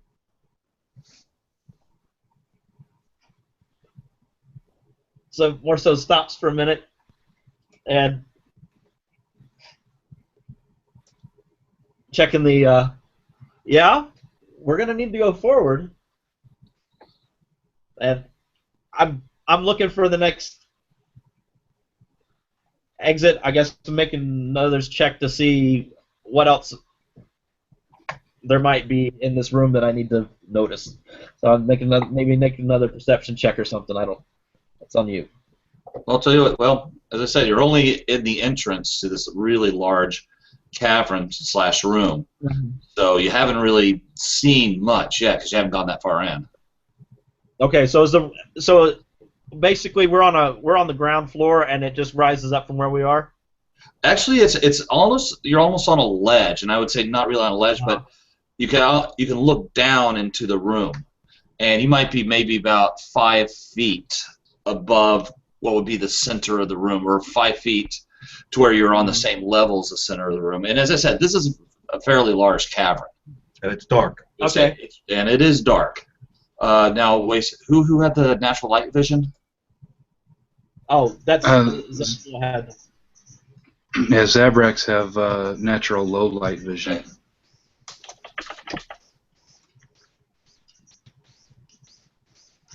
Tell you what, roll your perception, and I'm gonna make this. I'm gonna make it medium difficulty, but give yourself a boost because of your eyesight. Okay. Oh, awesome sight. 2 success. Right.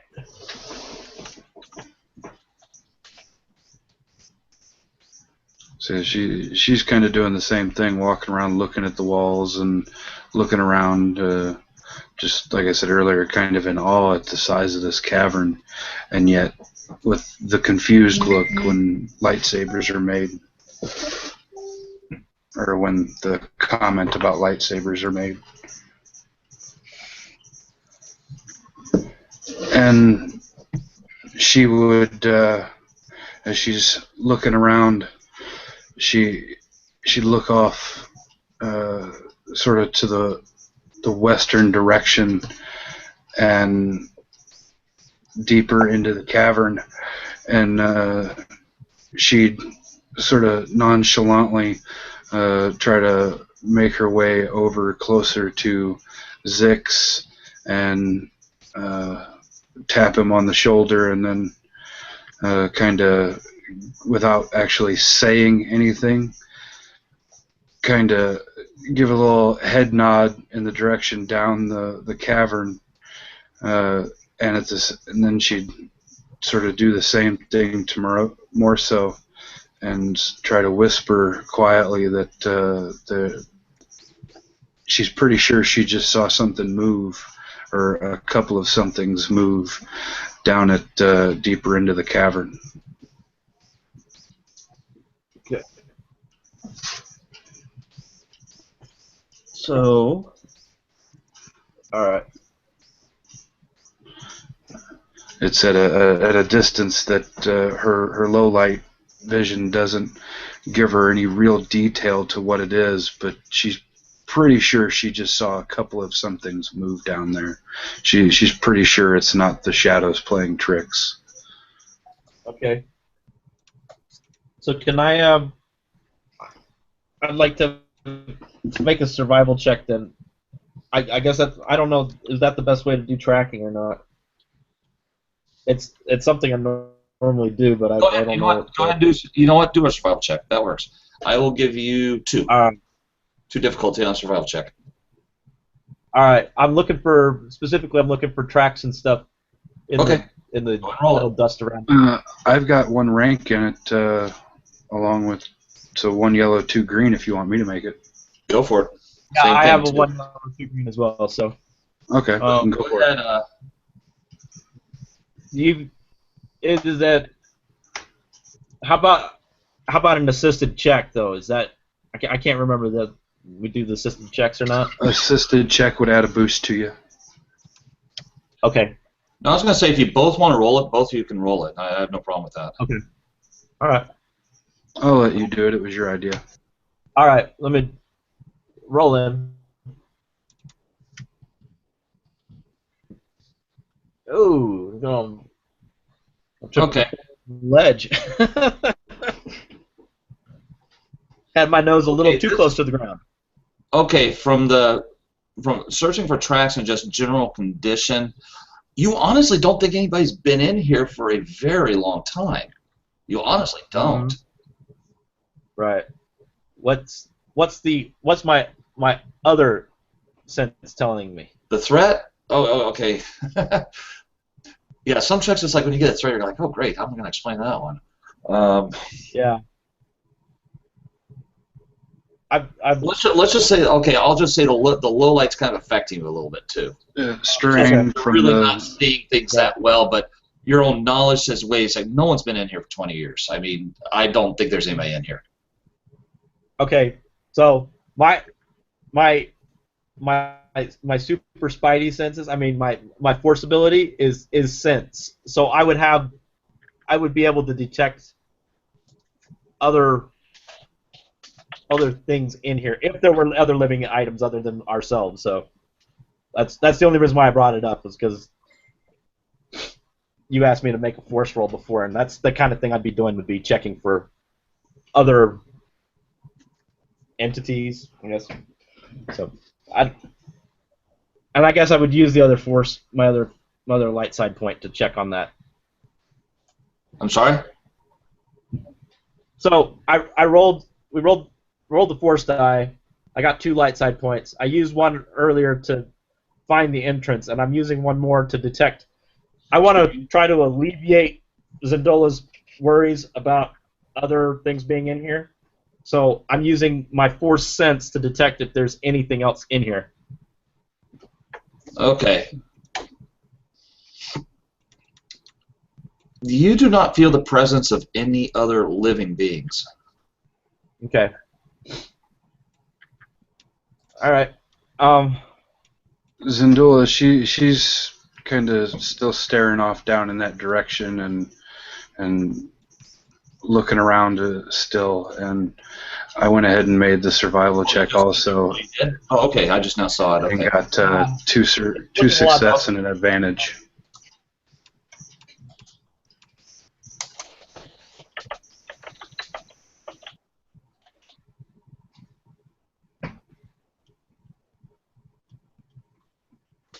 Let's see.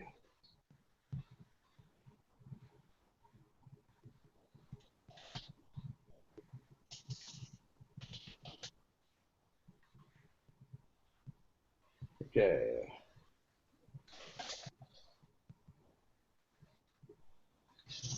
Okay, as she's looking around, she gets a little clearer glimpse of what it was that she saw, and it was sort of the shadows playing tricks on her, and the fact that she was thinking she saw movement.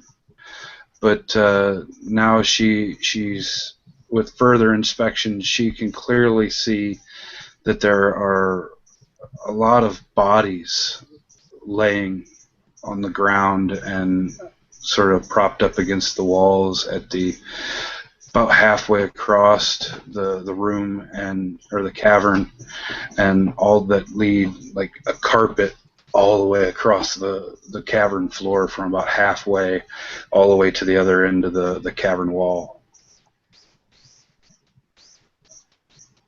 Okay. So, you guys gonna go investigate, or? Yeah, for what it's worth. So basically, we got a ledge that's about 5 feet up off the ground, and then we're down into the basin of the cavern, is what you were saying before, right? Okay. So yeah, more so very carefully leads his way down, make sure that the ground below is, it looks like it's going to hold up. make sure he's not going to disturb any of the bodies and stuff that are. Okay, while walking along, Yeah. you find basically skeletons still clothed. You can see different burn points, all in the clothing. And actually, in closer, you actually see they look like stormtroopers because you can see the armor. It looks like stormtroopers, but they don't look like stormtroopers you've seen before. They look different, but you can tell they look like stormtroopers, but they just look different. Are their bodies corroded? Well, they're not. It's like this. They're the ones that are armored. In other words, in stormtrooper style armor. In other words, you probably wouldn't be able to. It's an interesting effect of the desert, especially where it's been removed from the heat and everything. They could have lasted for a while. Desert just does that kind of thing, It's kind of like they've been mummified almost. Does she say that out loud? I mean, does Morso say that out loud?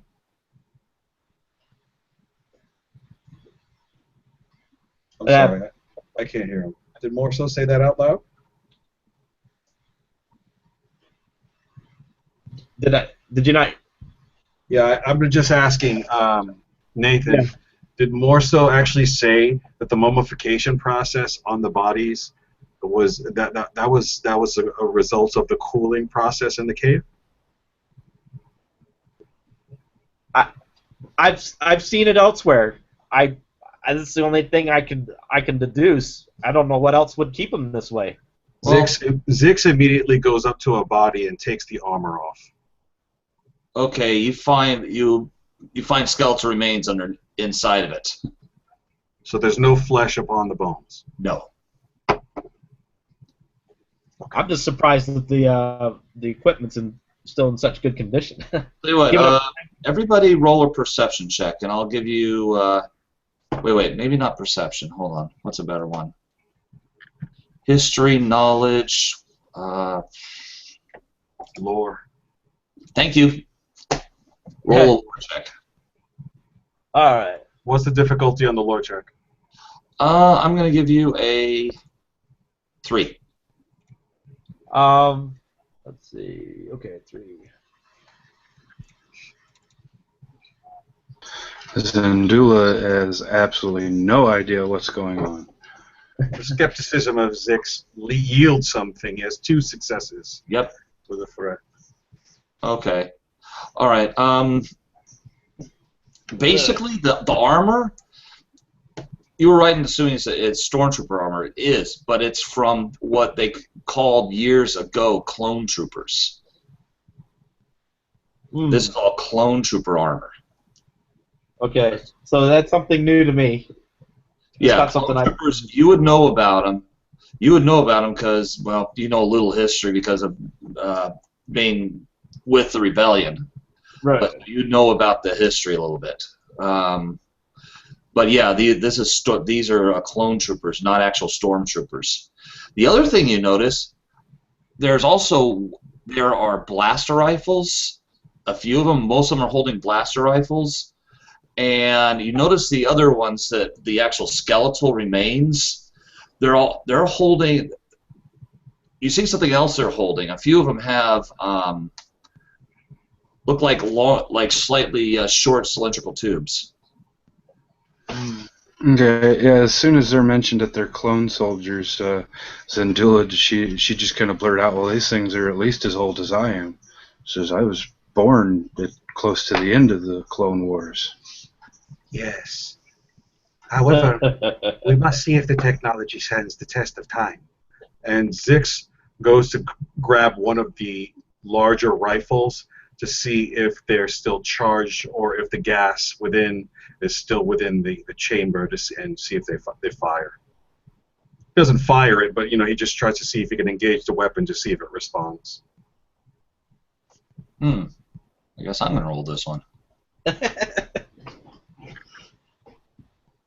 That's a weird one to roll. Yes. You can tell this actually is still in working condition. If you're looking at my picture right now, Yeah. Dix takes up one of the heavy rifles and he's holding it exactly like that. And he says, Okay, now I feel slightly better. Let's go. So, the Zendula would probably follow the same. Okay. Tell you what. Roll Morsa.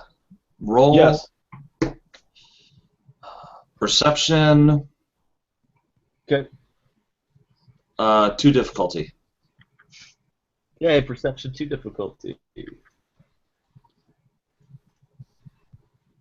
All right, there goes.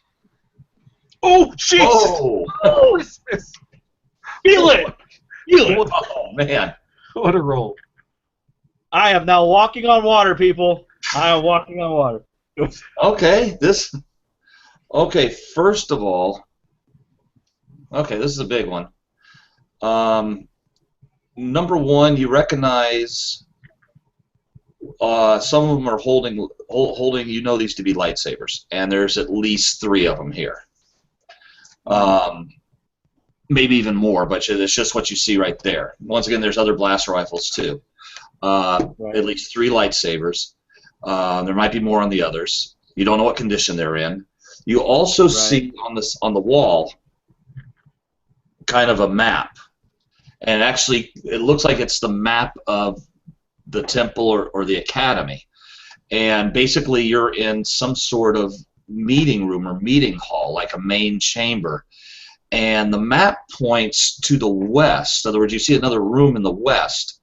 Okay. And looking at it, the room in the west looks like it's a mechanics room or something to that effect. But you can tell by the markings it's mechanical in nature. And there's another room to the north, and it looks like it is a library of some type. Whoa. Okay. So I'm pointing to the wall. I'm like, you guys see this? I'm like, so I get my bearings and I'm like, you may be able to find the parts you're looking for over there. Points off to the room where the mechanics section is. I need to take a look at these, and I start picking up the individual lightsabers. Okay. Zix looks at Zendola and he like motions his head towards the mechanics room, and he goes, "Let's go." Zendula, as soon as he says that, she just like double times it. She's ready to get the heck out of here. All the bodies are creeping her out. She's ready to find what she can, if she can, and get the heck out of here. So she's heading off to the mechanics room. Yeah, Zix double times with her. Okay. In the mechanics room,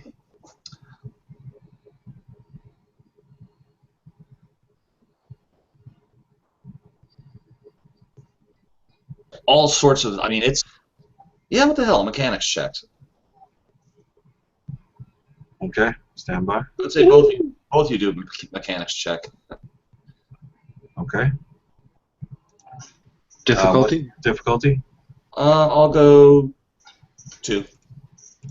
All right, well, as this is important, I'm going to use a light side. All right. I just standard roll and I got a success. Well, he just, okay. Bonus success. Well, I already said I was using it, so I'm using it. Okay. So what did you do? Just click on the icon then? Yep, and it turns it over to black. Okay. I wasn't sure. I missed it when you did it, so just asking. Okay. Did you head to the north room? More so, did you head to the room on the north, the library? I would be heading that direction, yes. I'm just picking up the lightsabers right now. And all right, that's fine. That's fine. And I rolled a success and a threat. Yes. Okay. Well, here's the thing. You don't actually find a disqualifier, but you can find enough parts here to where you can do at least a makeshift one. and so at least you can, with the parts you can build it, or at least build enough to where it'll replace the broken part. How large would it be if we were to take the parts with us? The part, let's say, you'd have to drag it out to the speeder. And Which but good. I'm saying It's not like it's you not. can't lift it. We can. All right. So it's going to take 2 of us to lift it, Okay. or to all the parts. Are you talking about just that one part to? Well, the parts that we need to build it. Okay. Yeah, exactly. Yeah. Yeah, I would say, yeah, kind of. It's going to take 2 of you. It's not overly heavy, but just 2 of you would be easier to carry. So. Zix is kind of discouraged, and he looks at Zendola and he says, "We do not have the time, and I do not want to stay here and build this here. But we can try and take the parts back with us." She just kind of nod and yeah, I agree. She said, I want out of here as soon as possible. Grab the parts and we can worry about building it later. All right, so he looks for like a sack or a satchel and starts putting stuff in it to You have bring no back problem to finding that in this room. Awesome. So we start putting the stuff, and you hear clinking and clanking as we're putting stuff so that we can build it at a later time. Be careful, be careful. Some of these parts are sensitive and they're all really old. Oh, okay. And he's like slows up.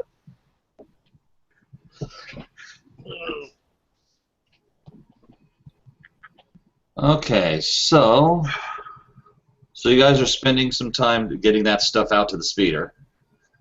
Okay. More so, in your case, you're in the library. Yeah, but I didn't bring my library card. Sorry. Okay, tell you what, Can't check out any library. No holocrons. So what we got? all right, so books all over the place, some in electronic form, some in paper form, all over. All right. Tell you what, let's do a perception check. Okay. Give me a difficulty. I'm gonna go 2 difficulty, but give yourself a boost. I'll give you a boost on this one. Okay. And a boost. All right. All right. Holy shit! Wow. Okay. Well, I'm making up for all those. Anybody else want to roll some fair while I'm at it here? Nice. You find something. It's like you're going through the paper books, and you find something. This one really catches your eye, and it's actually like a hardcover book, and you can read. Yes, and you can read it. What it says on it, and it says, the title of it is "The Jedi Path: A Manual for Students of the Force." Oh. Ho. Okay. Well, I know I'm on the right track then. So more so says to himself, okay. He takes the book, wraps it up, puts it in his pack. You also going through some records, you do find some other stuff pertaining to actually to your grandfather, of all things. You actually find. What, they got the genealogy on the wall? Well, it's a stroke of luck, meaning you rolled well. You find a record, and you see the story of a young Padawan that disappeared, that was on a training mission and disappeared when he was young, and was thought to be dead or gone, and then showed up 30 years later, and that's who your grandfather was. He came back to finish his training some 30 years later. It doesn't say anything else in that, though. That is pretty much the last thing it says. Okay. Well, to himself, it was like, okay, well, that answers some of the questions. Is there anything else that I feel would be like pertinent right now to what we got? Because otherwise, I'm coming back later. We'll take a look at this. That's pretty much everything you need. Okay. So, yeah. I make a mental note. Okay, good grandfather. Yeah, okay. And like I said, take the book, grab the whatever how many ever lightsabers there were, and stow those in my pack. You find about three of them there are three of them that aren't smashed. I'll just say that. Okay. All right, no worries. So yeah, and then I do what I can to help Zix and Zendola there with getting parts out to the speeder. As he approaches us, I see as if does he seem satisfied? Does his demeanor seem changed considering his find? I'm skipping. Okay. All right. So in noticing that, then Zix would say, "Have you found what you came looking for?" I've found the beginning. So we can depart. I assume that the things you're loading in are what you need for your ship. It should help us, so at least this trip wasn't a complete waste for either of us. Right? It's your call. I don't see a problem with us going back. Like I said, the likelihood that the Empire follows you out into the Badlands is fairly small. We may have to shoot our way through some nomads, but you know, if you feel pretty confident in those blasters, I think we'll be in good shape. Zix doesn't respond to the nonchalant nature of the conversation. He looks at Zendola, doesn't even say a word, and he just starts walking back towards the entrance with the equipment. She'd kind of look at him and begin to follow, and she'd say to Moroso, well, as much as I'd like to have to be able to go and buy a new part, I don't like being this far away from my ship this long, and we do have a possibility of being able to fix it with what we have, so I'd say we head back and try to fix it with what we've got, and if we have to leave again, then we have to leave again. Well, So Understood. Just let you know the time frame right now is once you because you guys are moving stuff in the speeder. By the way, give yourselves a total of 4 blaster rifles. That's the number that you found that you think are salvageable. All right. Yeah. And then, as I said, you got your, and then Yep. you ended up getting your hands on On the 3 trade lane. lightsabers. Yeah, you found 3 of them in this location. Right. Which you don't know if they work or not. You have no idea. But No, I'm not going to tamper with them right now. yeah. You guys have seen that one where Luke Skywalker's playing with the lightsaber and right through the melon, you know? How's this thing work again? No. Anyway, yeah, I'm all for taking you guys back to your ship. We clear the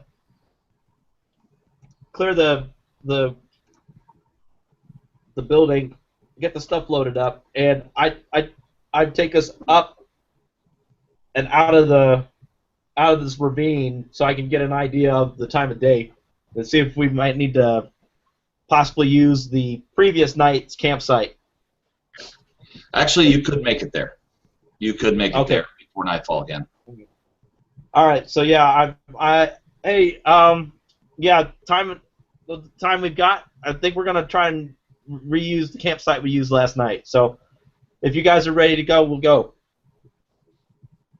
Zix definitely nods in concurrence.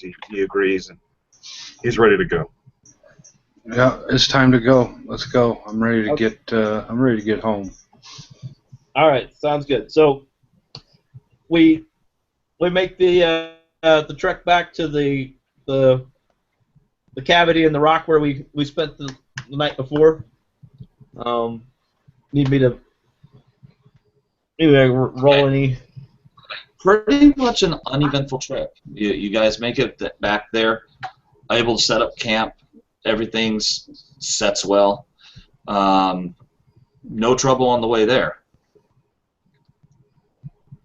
Okay. When we pull up, I do a double check to make sure that there hasn't been anybody else here since we left. Just want to make sure that we're not being set up or Hey, somebody hasn't been following. roll me a perception, please. Yeah. Who? Andre. Okay. What's the difficulty? I'm gonna go 2. Advantage. Okay, I can work with that. Oh boy, did I just lock? No, you're good. Okay. Okay, hold on a second. Ah, that's why it's hanging a little bit. Okay, there we go. Okay, so guys make camp. No problems getting things set up at all. I assume you're going to kind of do the same thing you did last night with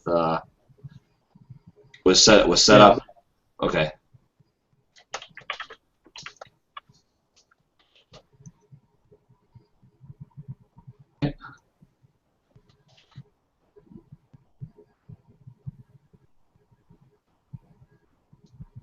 Oh yeah.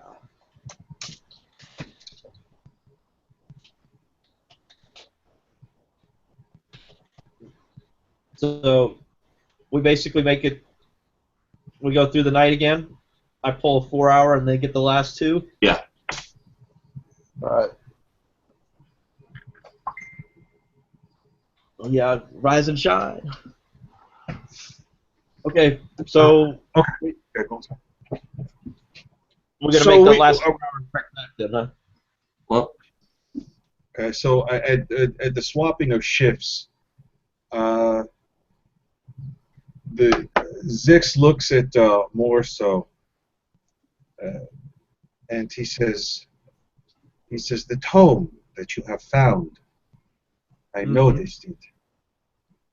He says, I know another who sought it, that wielded a lightsaber. He says, are you looking toward that discipline?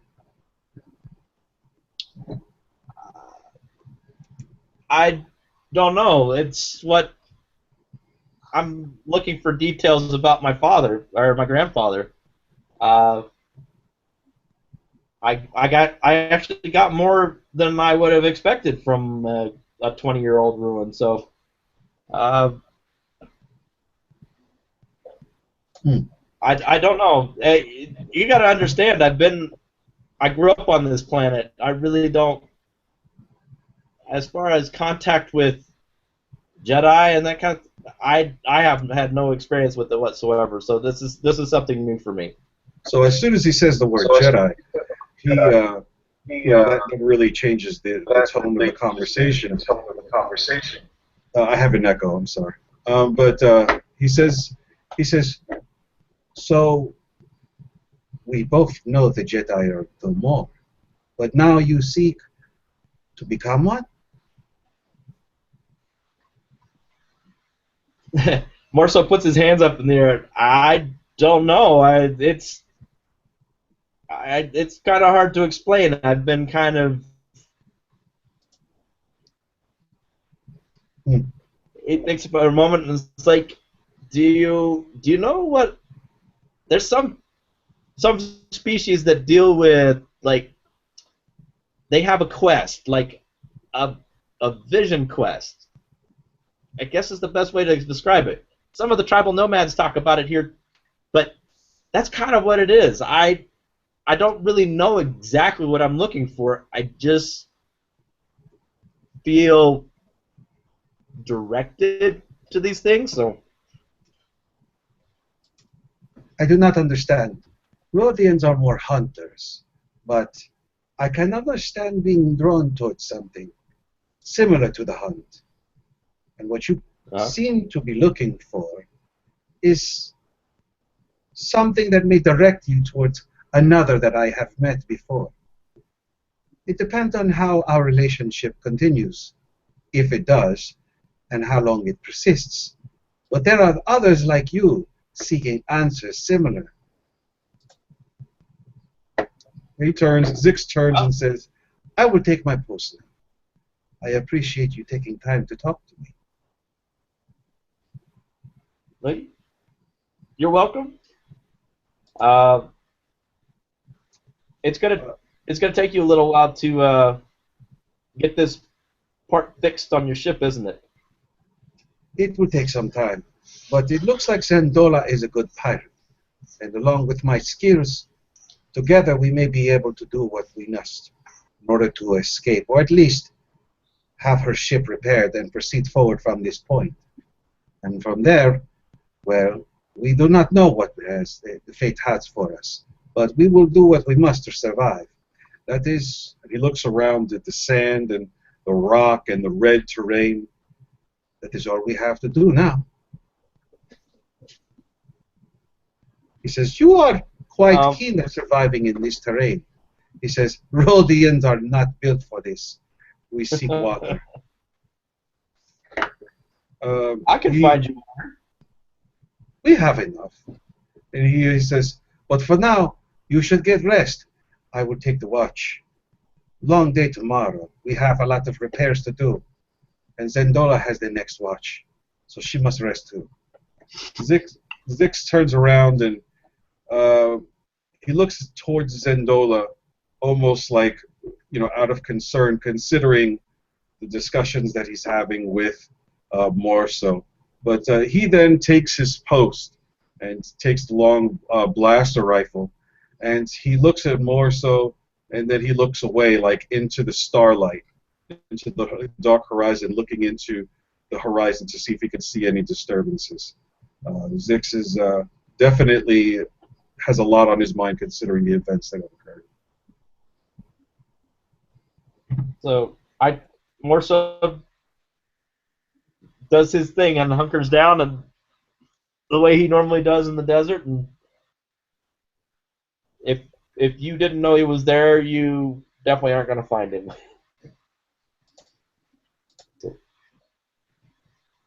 Okay. All right. Well, the night goes pretty much, once again, pretty uneventful. Not much going on at all. So, first thing in the morning, right before dawn, you can start getting ready to go. Well, it's still cool. Right. Okay. So yeah, I double check the speeder and make sure that we aren't having any other problems that need to be addressed. We'll make sure everybody's up and put the cloaks back on, and we head out.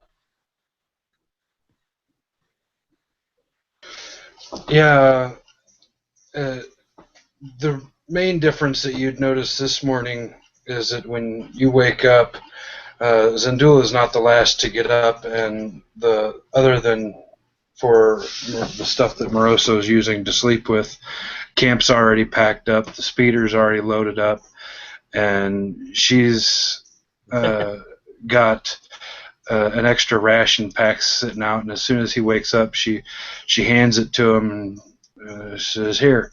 She says, "It's not much, but it'll hold us up over till we get to the ship. I've got plenty of food there." She says, I prefer to stay in the black, and I try to stay well stocked." Says, so the quicker we get back there, the better. And I've just got to say thank you for everything you've done for us so far, and hope that our luck continues. And she'd turn around and head back for the speeder. Okay. So, just out of curiosity, the night before, did you try the lightsabers to see if any of them worked? No, I'm leaving that until we get to the ship. I'm afraid. Okay. So basically, in my conversation with them, your situation is going to require some time. You coming back to the ship is probably going to draw some attention from the locals. I will stick around as and offer my skills for security, and you take care of repairing your ship. Okay. Next. So you guys are trying. Go ahead and actually do me a favor. Go ahead and roll the your piloting skill. And once again, I'll just give you a single difficulty on it. Okay.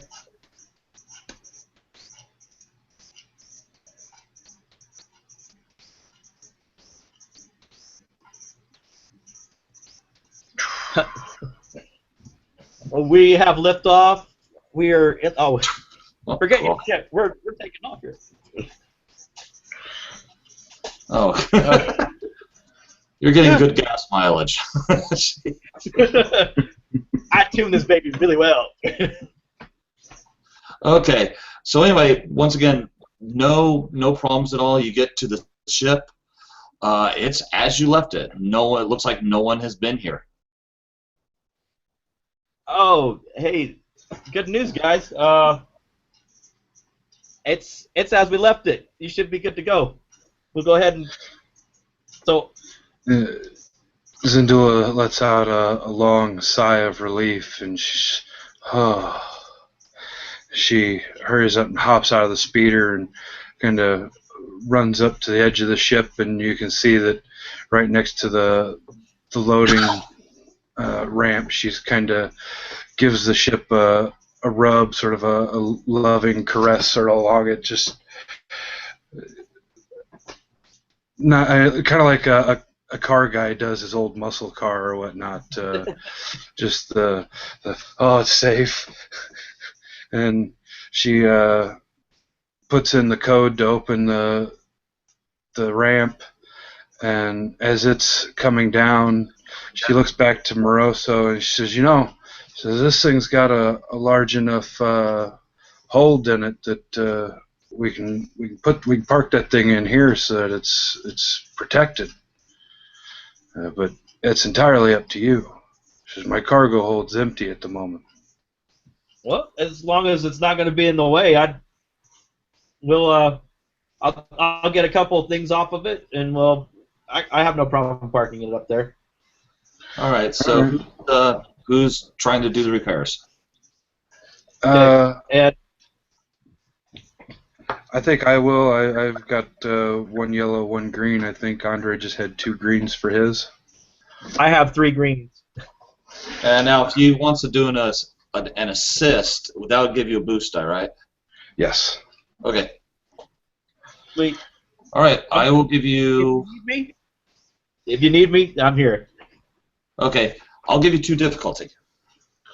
All right. So 1 yellow, 1 green, 1 blue. 2 purples, and roll good, please. All right, 2 successes. All right. All right. So anyway, you're able to put the parts together. You're able to load the discomfiator back onto the ship, and fire up the ship, see if it works. So Morso's out pulling.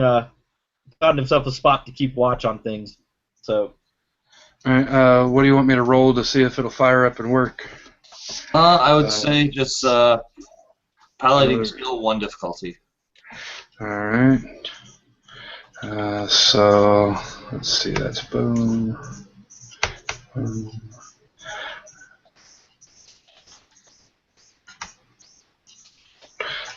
All right. 3 successes, 1 advantage.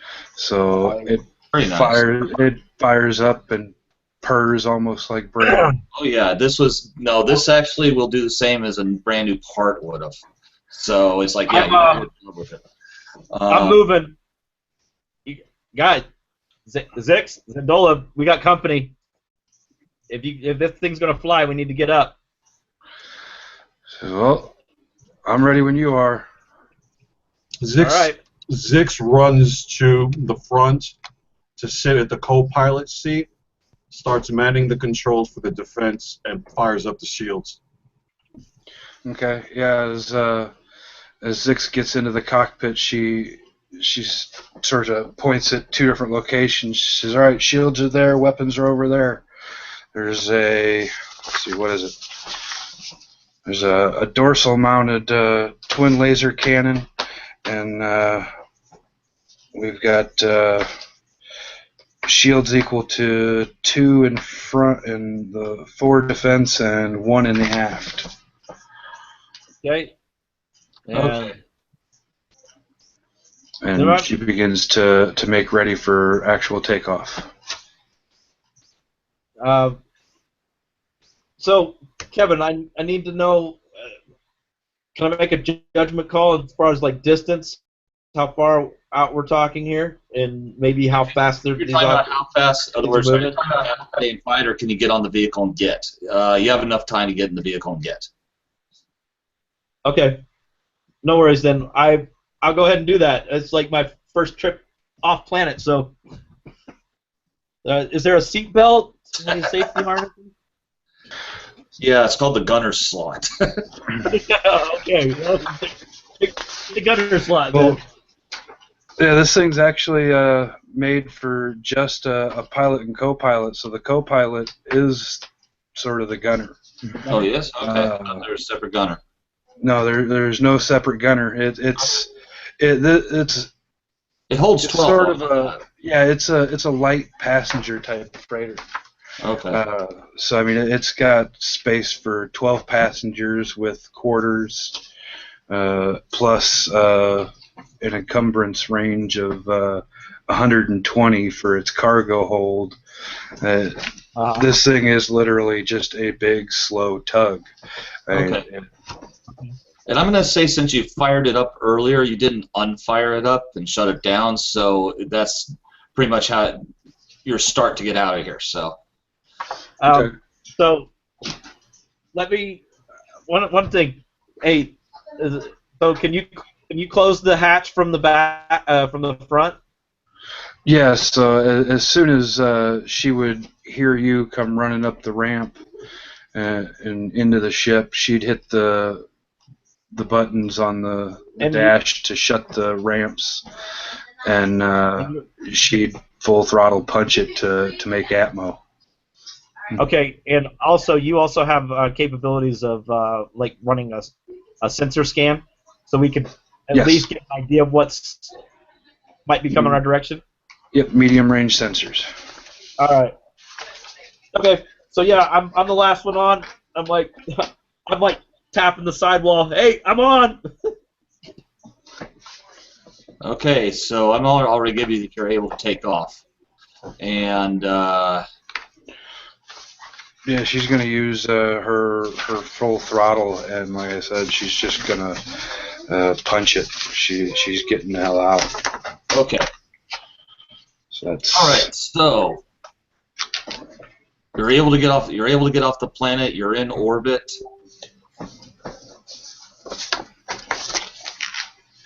Okay, so yeah, as soon as he's on, she doesn't wait for him to find a seat or nothing. She just slams the throttle forward and pulls the yoke back. He said there's things coming. She's tired of her ship getting shot. She wants out and off this dusty dirtball rock. So Marcel, roll your survival skill. Oh, you want me to roll survival? Okay. What do you Yes, I got? want you to roll your survival skill. I'm going to give you one difficulty with a setback. All right. You said 2 difficulty and a setback?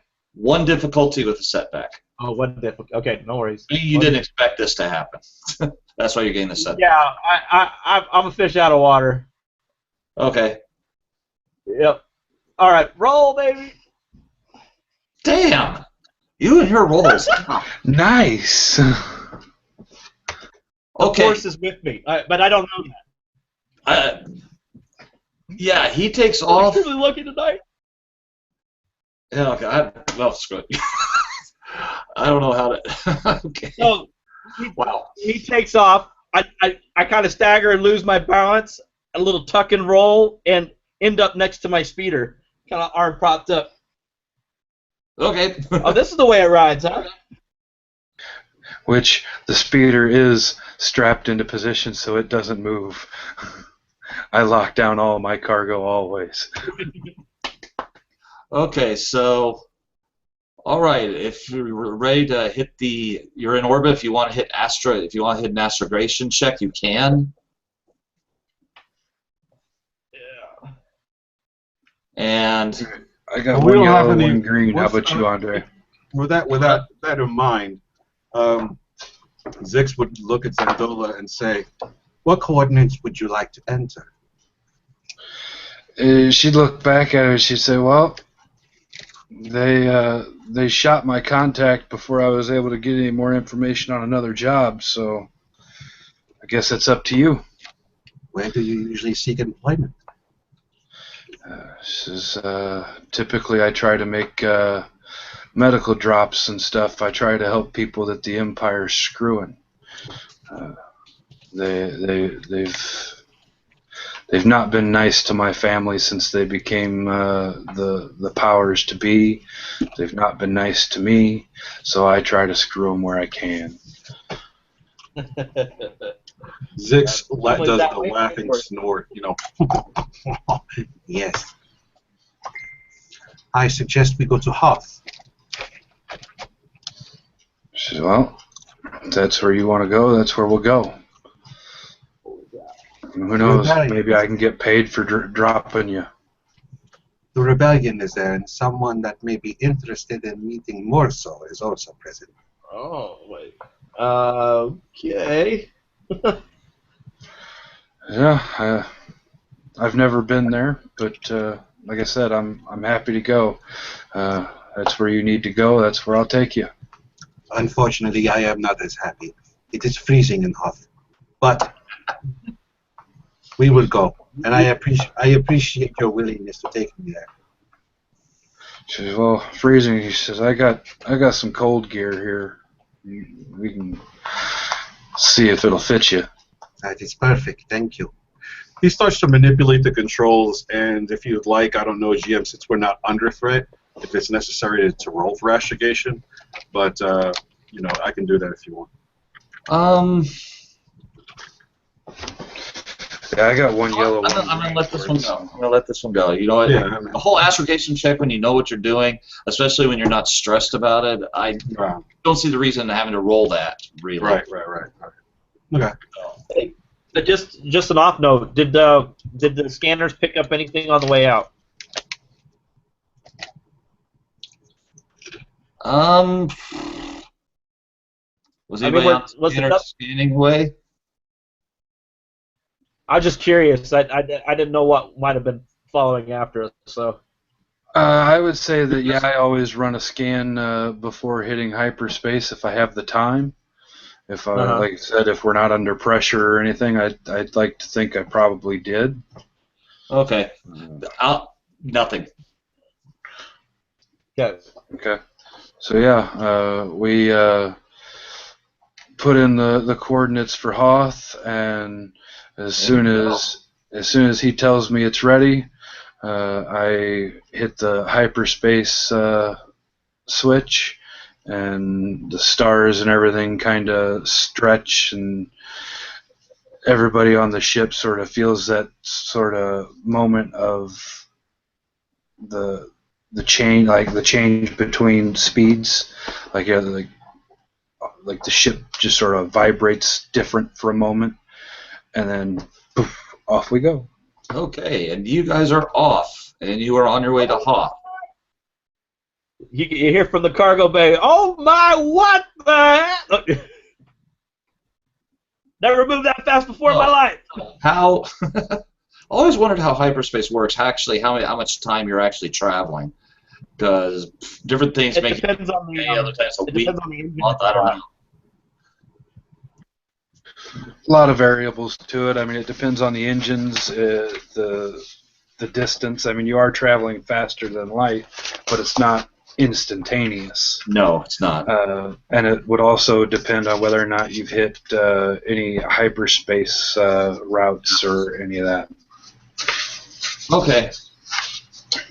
All right. So, sensors say you're coming up on Hoth, so it's about time to engage the sublight engines.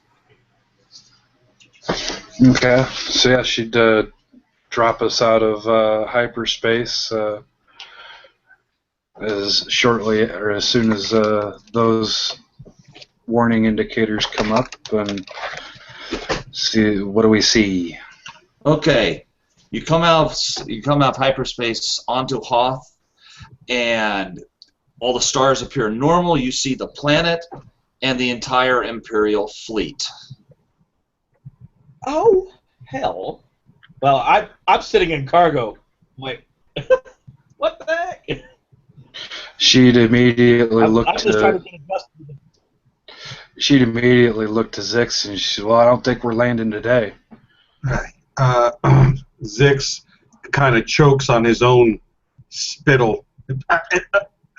Evasive maneuvers. And he just like punches like some code into the computer to try and see if we can at least move the ship as the co-pilot would possibly do into some form of evasive maneuver pattern. While he looks at the pilot and says, What are we going to do?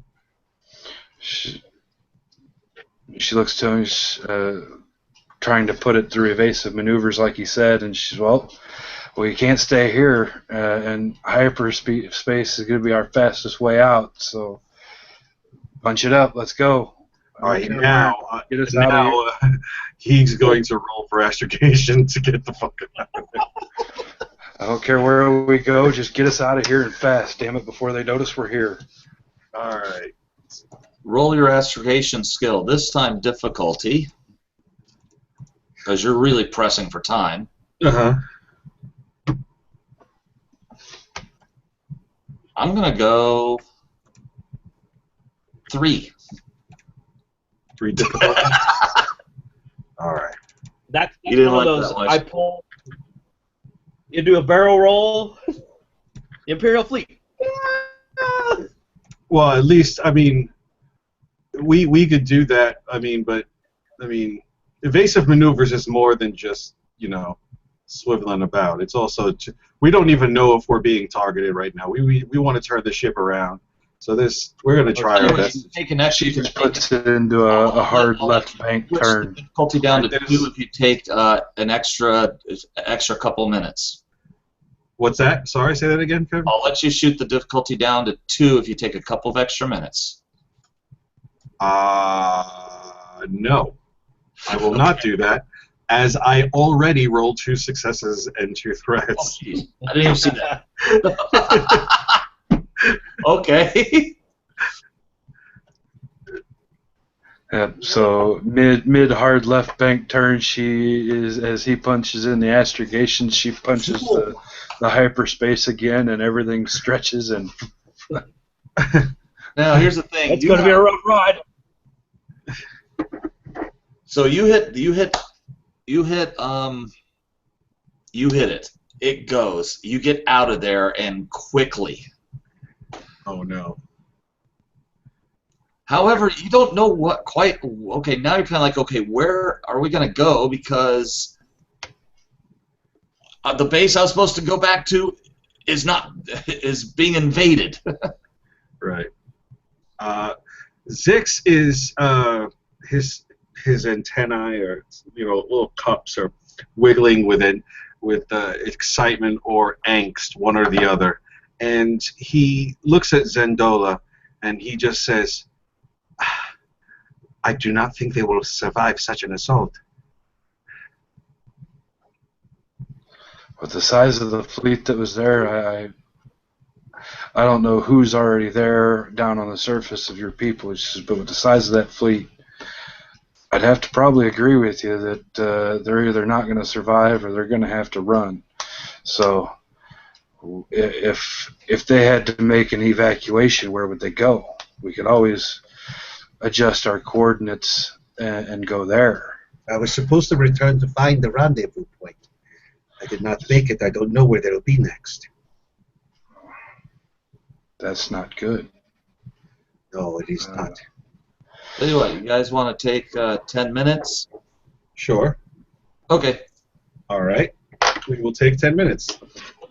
All right. Hold on. We'll 10 minutes. 10 minutes. 10 minutes. We'll freak out and figure out what's up next. All right, cool. Or at least you guys will. All right, well, time for a real cigarette. I'll see you in a few.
Okay, I am back. Yeah. Okay.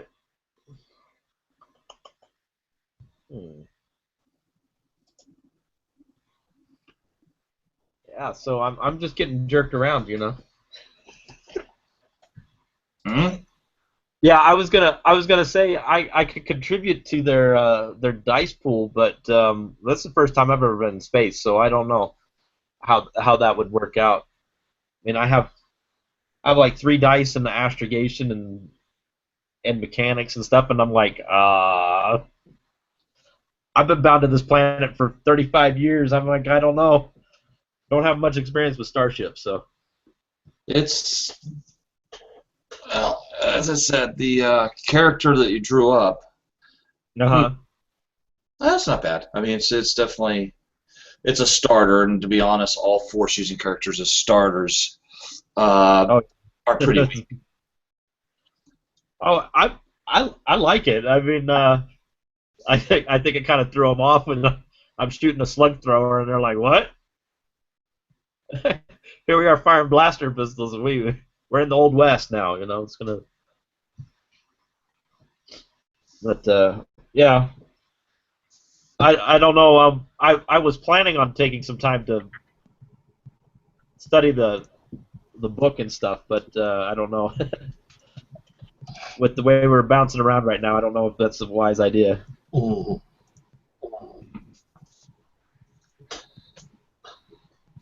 Oh, so, whew. Oh.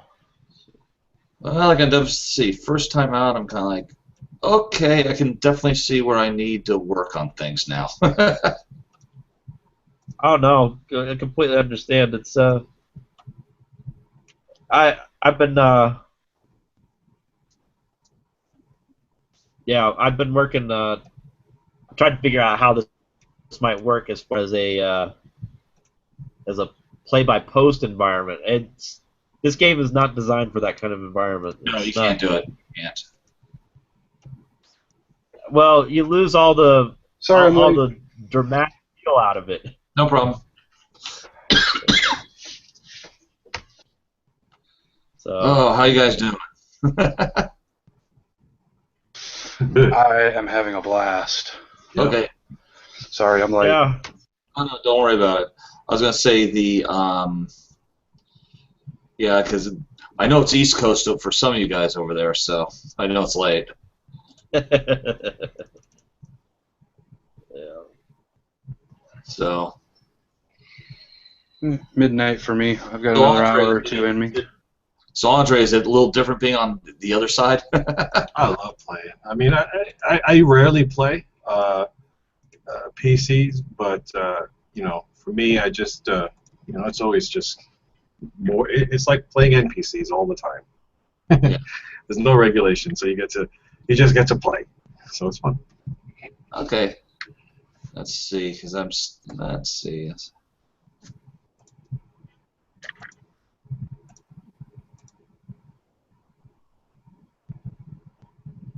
Oh yeah.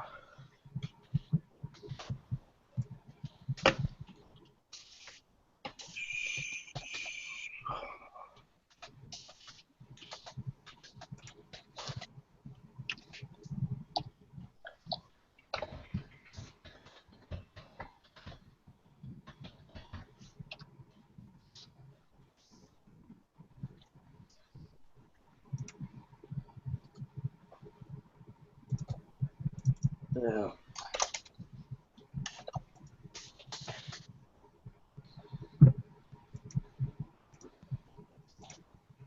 Yeah, it's definitely much different than regulating a game. I played. I think the only time I've ever played a character has been with a Runeslinger's game, really. Hmm. And that was I played 2 games with him. One by myself, you know, one-on-one with him, and then one with like 4 other players. Yeah, it's God. This side of it's God. That's one thing I'm finding. It's like, okay, it's like, how do I do this? Just fake it. I GM a lot in person. That's the only thing I do with my at-home games is GM. I started online playing just to be a player, and I find myself doing more GMing now than playing, but I still have a blast. That's a little different. It's just from where I'm sitting. It's like, wait, how do I do this? How do I do this? Okay, I'll do this. No one's arguing with me. Okay, I must be doing it right. Okay. Wing it. GM makes the rules. Yeah. Okay, so. All right, so the last thing you guys did was you hit hyperspace again. So. You're a little dizzy. Where are you going to try to get off at now that you kind of just hit it just to get out of there? Well, I didn't have enough time to even plot. I mean, I got the 2 successes on the astrogation, but I also got 2 threat. So it's really like, where we go is like, it could really be bad. So okay. I don't know where we're going to go. Yeah, I kind of got the feeling of a blind jump, just making sure we weren't going to hit a star. Right. So yeah, no hyperspace. But you guys, we could get back to Socorro, right? Because I'm willing to bet I know of a few places we could actually set down in the Badlands where we could put a ship without having to worry about anybody interfering. It depends actually. See, as I said, you're kind of going blind in hyperspace, so you don't really have a location that you're going to. Right. You just hit the gas. Yeah. So let's see. So you know what? Let's do this. Yeah, if we drop out before the coordinates are put in, we could drop out in the middle of a planet. Yeah. Woo! Okay. Yeah.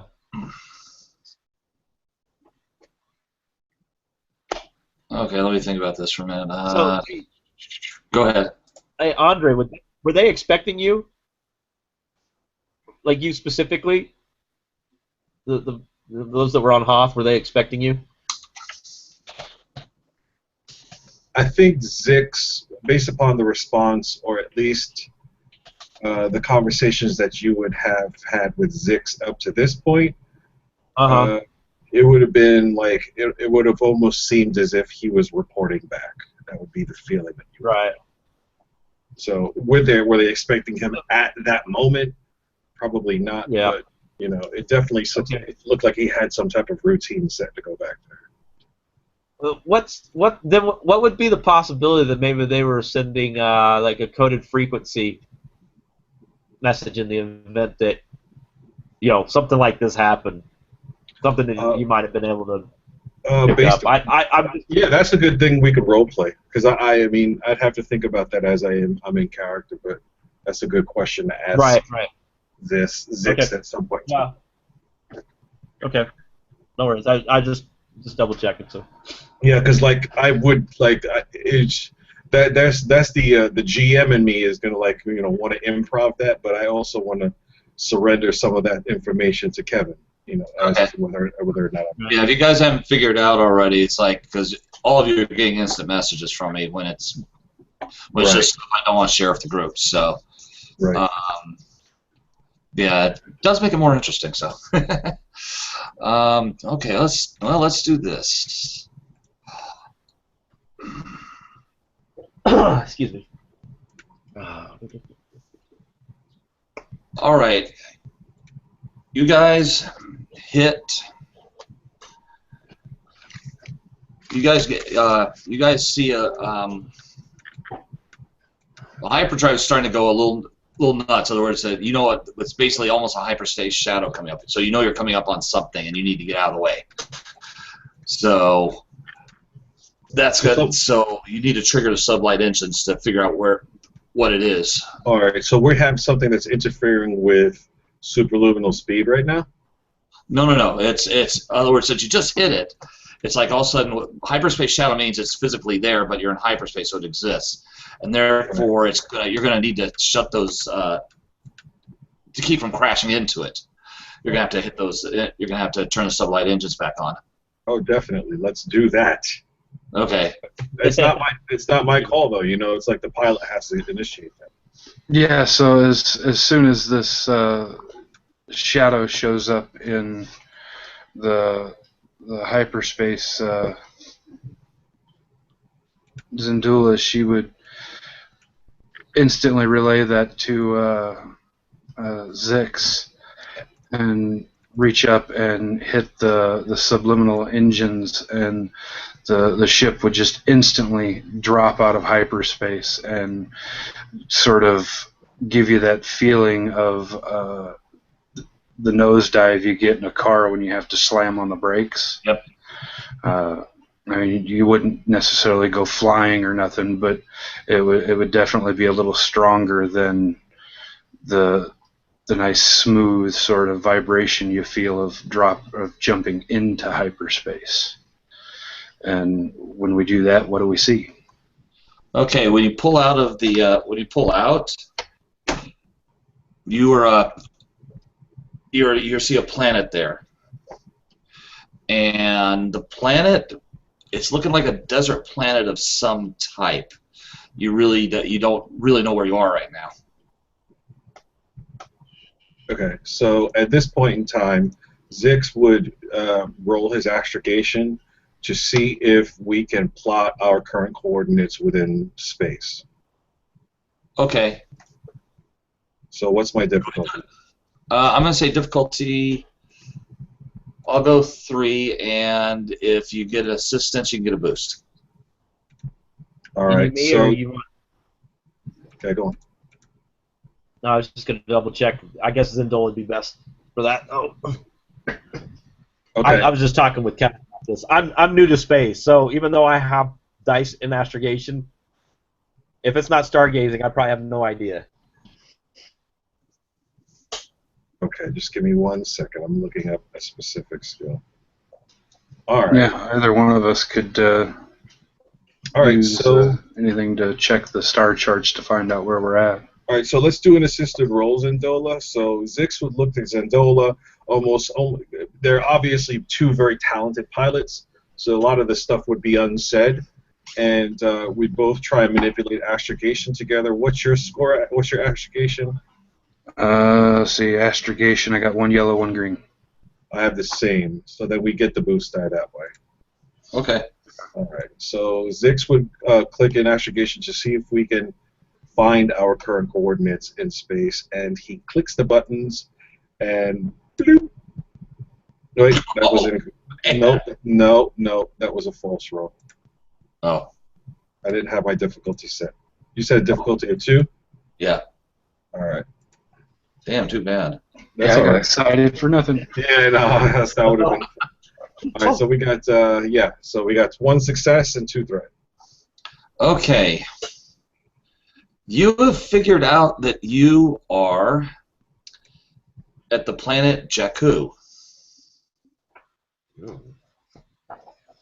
That's a new one for me. I've moved my way up to the front. I want to see what's going on here. However, let's see, you got some threats there, so you... I don't know how to call those. I really don't. It could be simple system strain because of you could take the side of the ship, take the 2 clicks of system strain because we just clicked out of the hyperlane and then automatically started plotting astrogation again. Okay. So we could put 2 strain on the system. All right, so ship has 2 strain, and I'll go with that. That's pretty much what I was thinking since you just blew out of hyperspace like that. Yeah. Which Jakku does not. Be honest, you're not that familiar with it. I would imagine neither of you are. Yeah, Jakku's in the inner rim, so I don't know anything about it. You know what I mean? So to me, it just looks like a desert planet.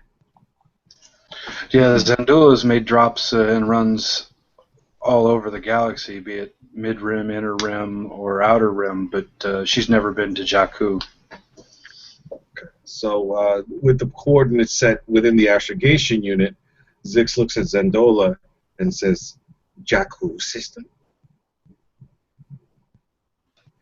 And she just kind of give him a blank look of, I've never been here. Says, I've been all over the galaxy, but never here. And Morso has come to the bridge, right?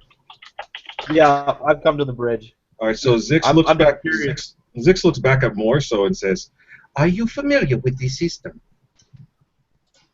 Oh, I was born and raised on Socorro. I've never been anywhere else. It's a desert, though. I mean, hey, the Badlands were pretty much desert. At the mention of the fact that it's a desert, Zix goes, not again. I pat the Rhodian on the head between his little suction cups. It'll be all right. He takes that with a grain of salt, but Zendola notices that Zix puts his hand on his blaster when that happens. Yeah, I was gonna say even Zendula kind of looks back at him. I wouldn't do that if I were you. I mean, I don't know him that well, but I know Rhodians enough to know that they don't really like to be touched by people they don't know. You're pushing it, buddy. You likely saved our ass back there, but that still doesn't quite qualify. So Zix shakes off his immediate flush of anger, takes his hand off of his pistol, looks at the astrogation coordinates, looks at what the computers tell him about Jakku, low life signs, desert planets, basically whatever the imperial system that is that is pervasive throughout the entire galaxy gives ships who pass through this system. Roll. What would be knowledge of planetary systems? Yeah, probably. For this one, it'd probably be core worlds. Yeah. Worlds? Yeah. Any of you got core worlds? I got 2 green. 2 green? I can assist. Like I said, I've never been off planet, so even though I've got 3 green, I don't think it's going to make much difference. You have 3 green in core worlds? I have a 3 in intelligence, so it comes. It's just the default of the Well, you know die. what? It can also mean that you're book learned. So, so That's you know true. what? All right. I would say roll it with 3 difficulty. That's always gonna be fun. 3 on 3. All right. Sounds like a basketball game. 1, 2, 3. All right. Here we go. Whoa. Well. Holy crap. Wow. So anyway, basically there just wasn't any what you read in about there. Jakku is this: it is a desert world. There's no major ports here at all. In other words, individual small communities all over the place. And the advantage of that actually is the Empire doesn't. They don't want to be here either, so they kind of stay away from it for the most part. Interesting. All right.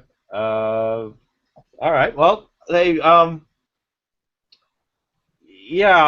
I may have read something on this planet. Kind of sparsely populated.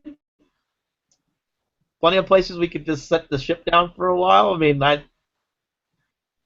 we'd probably have to find that we could be out of the way of everything, but there's no empire here.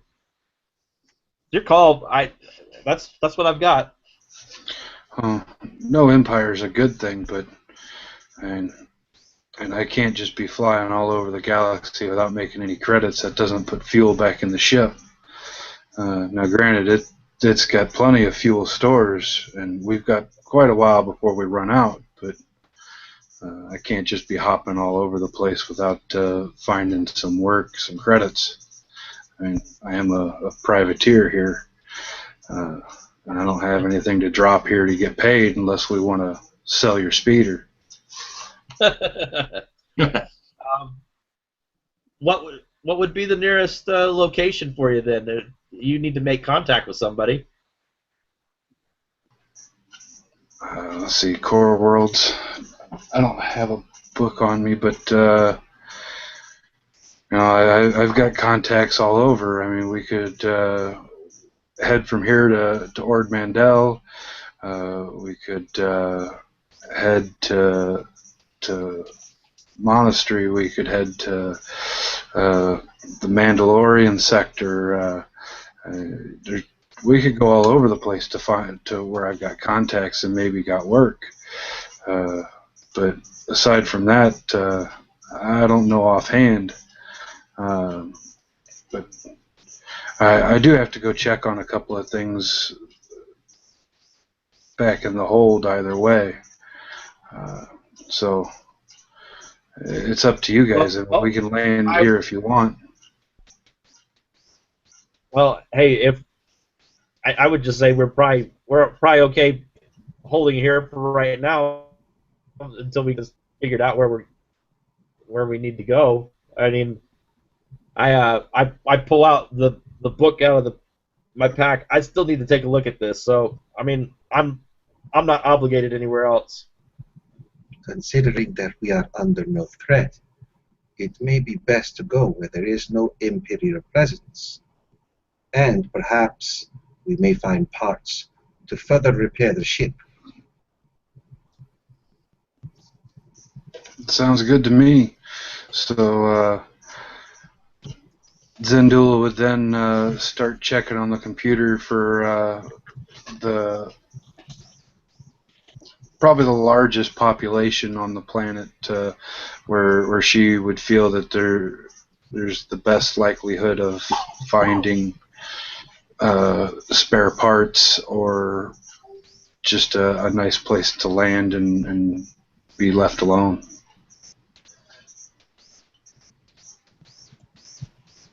Fair enough. Let's go. Okay. All right, go ahead and so you're gonna go find a port to land in on Jakku. Yep. Go ahead and roll me piloting, and I'll go with a.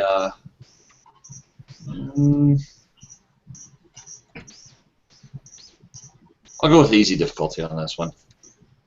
There's not a lot of traffic. All right, 5 successes is an advantage. Why can't I roll like that at other times? All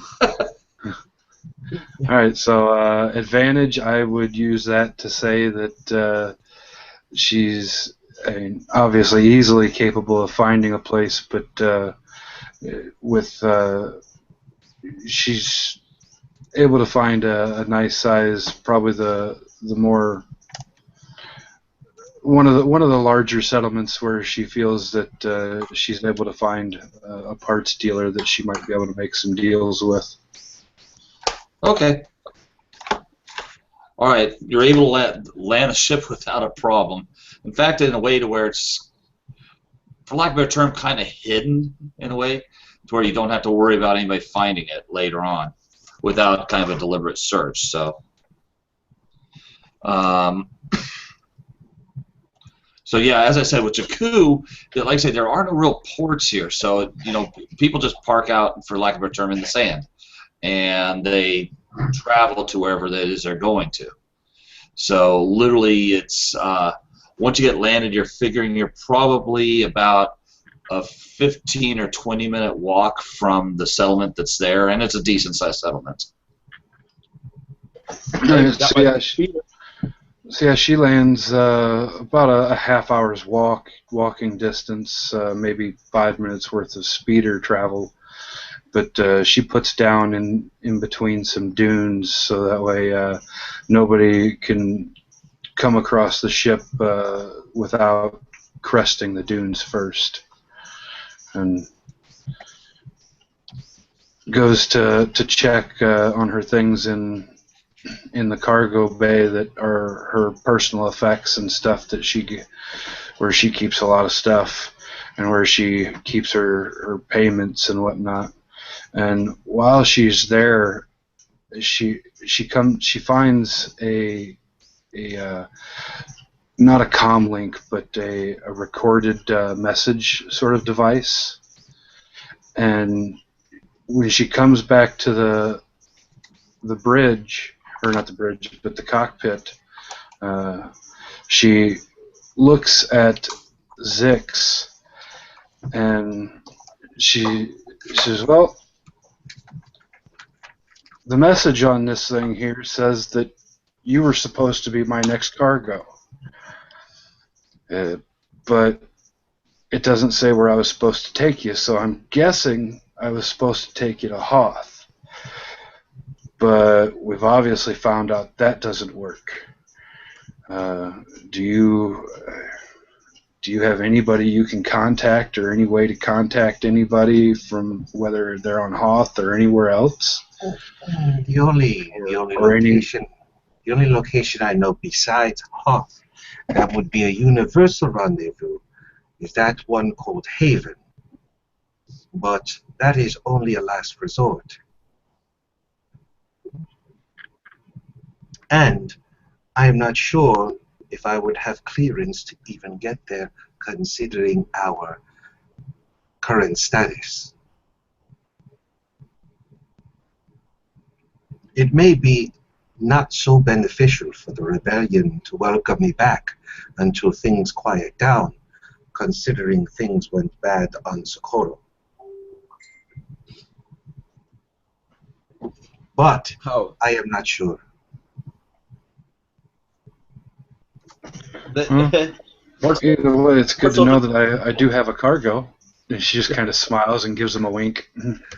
I am an completely inadequate cargo. And he says with humility. You might be inadequate, but I'll still get paid at the end. Very true. Go ahead. What were you gonna say, Nick?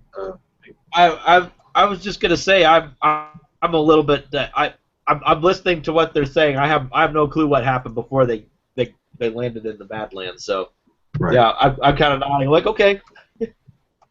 Okay. Well, I mean, you would have known that we were under attack because you saved us. So.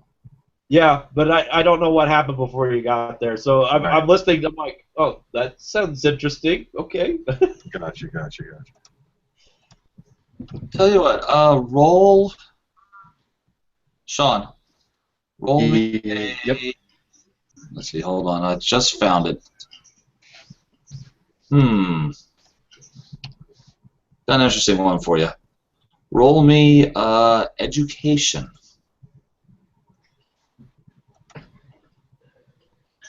All right, difficulty? I'm going to go with 2. All right. A nice 50-50 roll. So 1 success, 2 threats. Okay. Rolled a success there. Okay.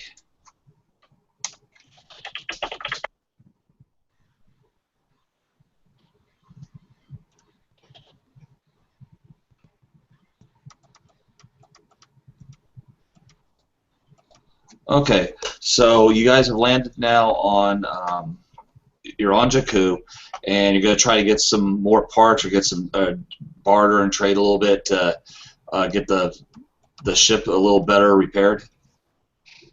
That's the plan of attack? Right, because before, in this point in history, Nima's outpost doesn't even exist yet. Yeah. So we don't even know, like, what we're going to encounter. Right. Because the Battle of Jakku didn't happen, so like I mean, nobody even knows anything about this planet, the players at GM or anything. So Yep. when we get there, you know, I guess what Zix would probably do is just try to get a feel of what the planet is like. Go to whatever, you know, when we approach whatever encampment or location where there's a gathering of humanoids or people or intelligent life, see who's running the show here, because we don't know anything about where we are, and we got to see what we can get out of this situation.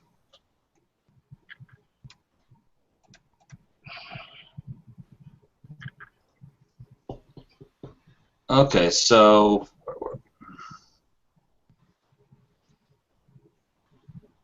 you guys gonna take the speeder? You're gonna walk to where the outpost is, or what's your plan? I would say Zix would role play and say something like, he'd look at Morso and say, The speeder is the best way for us to get around. Is it filled with fuel? Oh, that. Minus what you used. Well, the camel dung. I ran out of camel dung. I mean, no, just it has some fuel. If Zendola doesn't mind topping it off, it's available. I mean, in all honesty, to get to where the town is, it's going to take you 5 minutes or less in a speeder. oh, okay. We're running well, then It's about a completely 20-minute walk, so that's going to give you about 5 minutes in a speeder. All right, Yeah. then forget that shit. Let's not do that. No worries. Are you you're more than welcome to take the speeder. I'm perusing this book, so unless you need me, you need my. Zix looks at Zendola and says, No. We do not need you, but if you would accompany us, it may not hurt. Zendul would kind of look at him and say,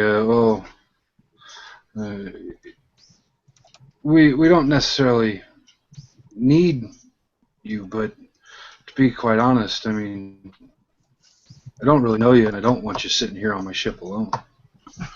I can sit out. That's fine.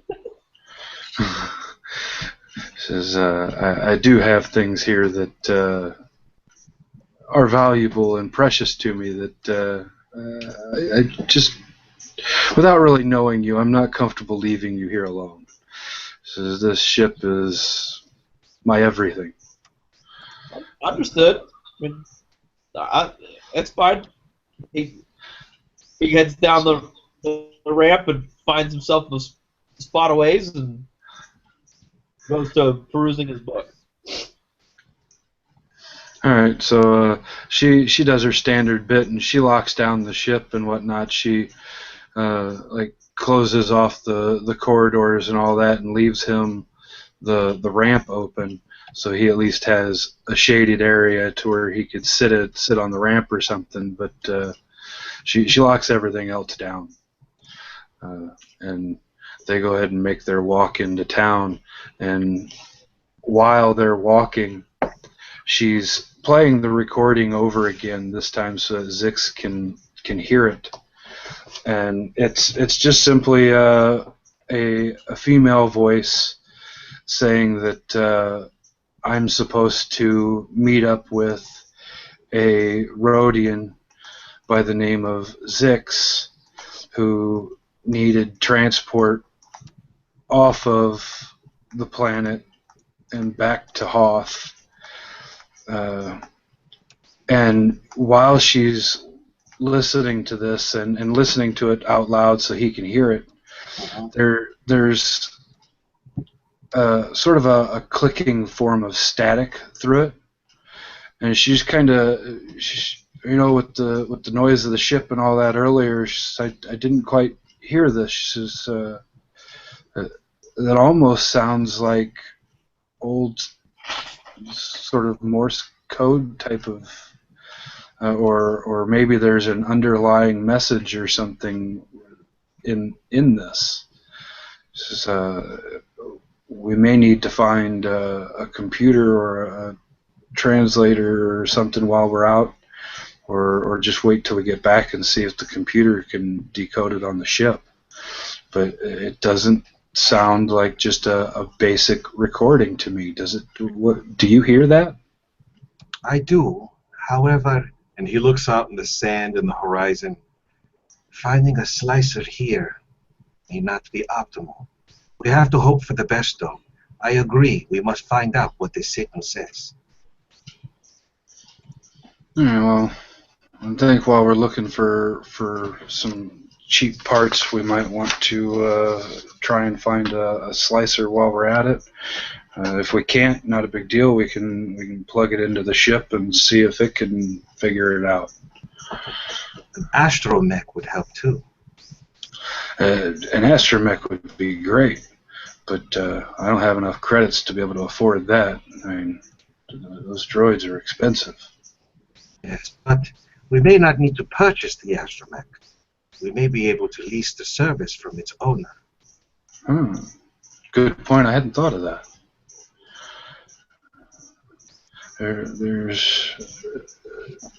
There's always something nice about having two heads to think with.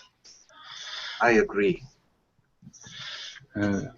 And this is all happening while they're walking in the 20 minutes to there. I mean, it's not a real long message, but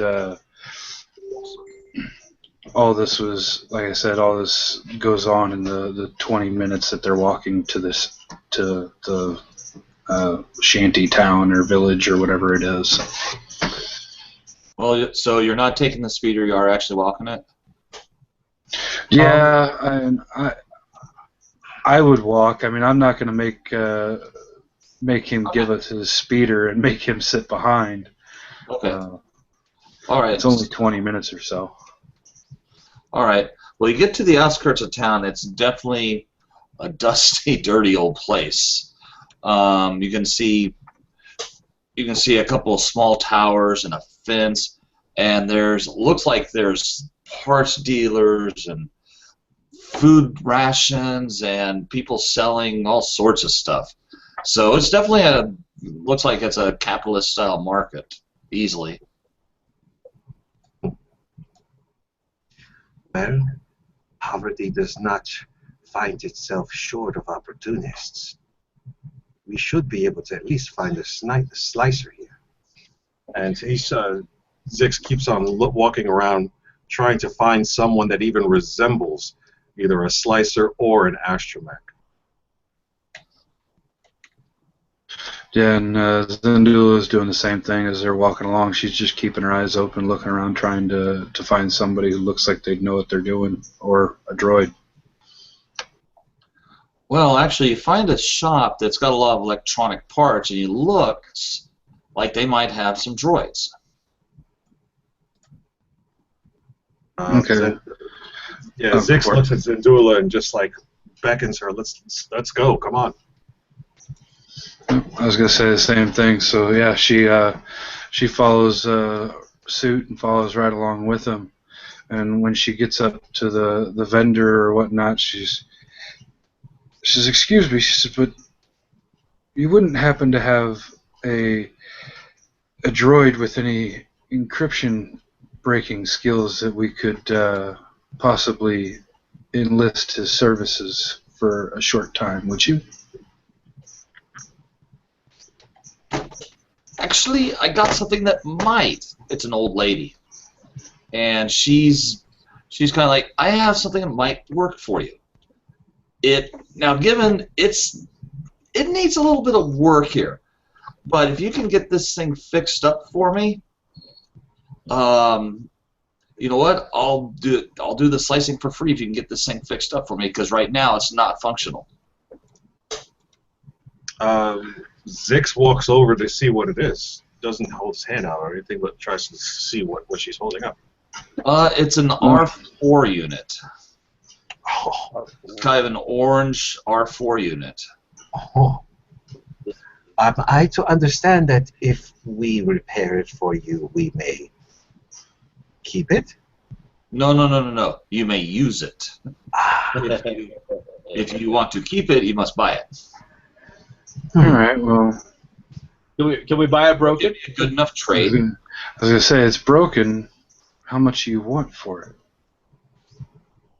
Or would you possibly be willing for a trade? Always interested in a trade. Says, What do you well, have?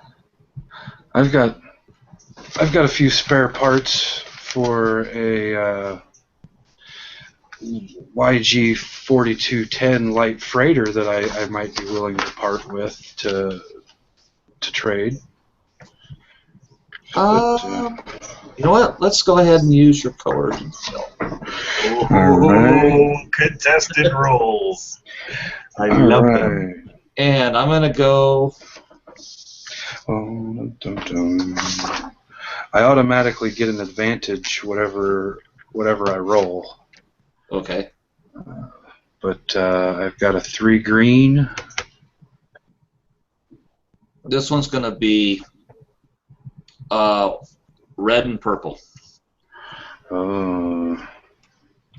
Alright, Hard guys. bargain. Should I use our last force point to do this or Yes, not? yes, do it. I want the mech. Alright. So Greedy I'll Rhodian. use our last light side point here. All right. Hey, dang it. Click away. There we go. Oh. I'll let you do it. 1 purple, 1 red, and please, oh please. All right, 2 successes and a threat. Okay. So she tells you, okay. You know what? She takes a look at the parts you have, or you give her a list of the parts you have, and she's like, we get enough of these type of speeders around here. This would be perfect. So you want an astromech droid that's not working for this? Deal. Well, that and the parts to be able to fix it. Because I don't mind that he's broken. I'm sure we can fix him. But I've got to have the parts to be able to fix him. So I'll trade you these couple of pieces here for the droid and whatever it is that's broken on him.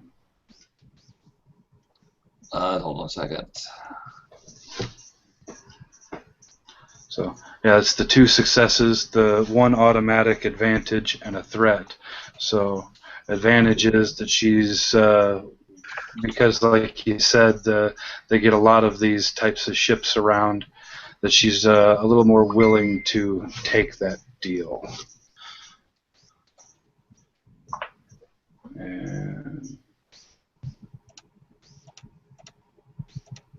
And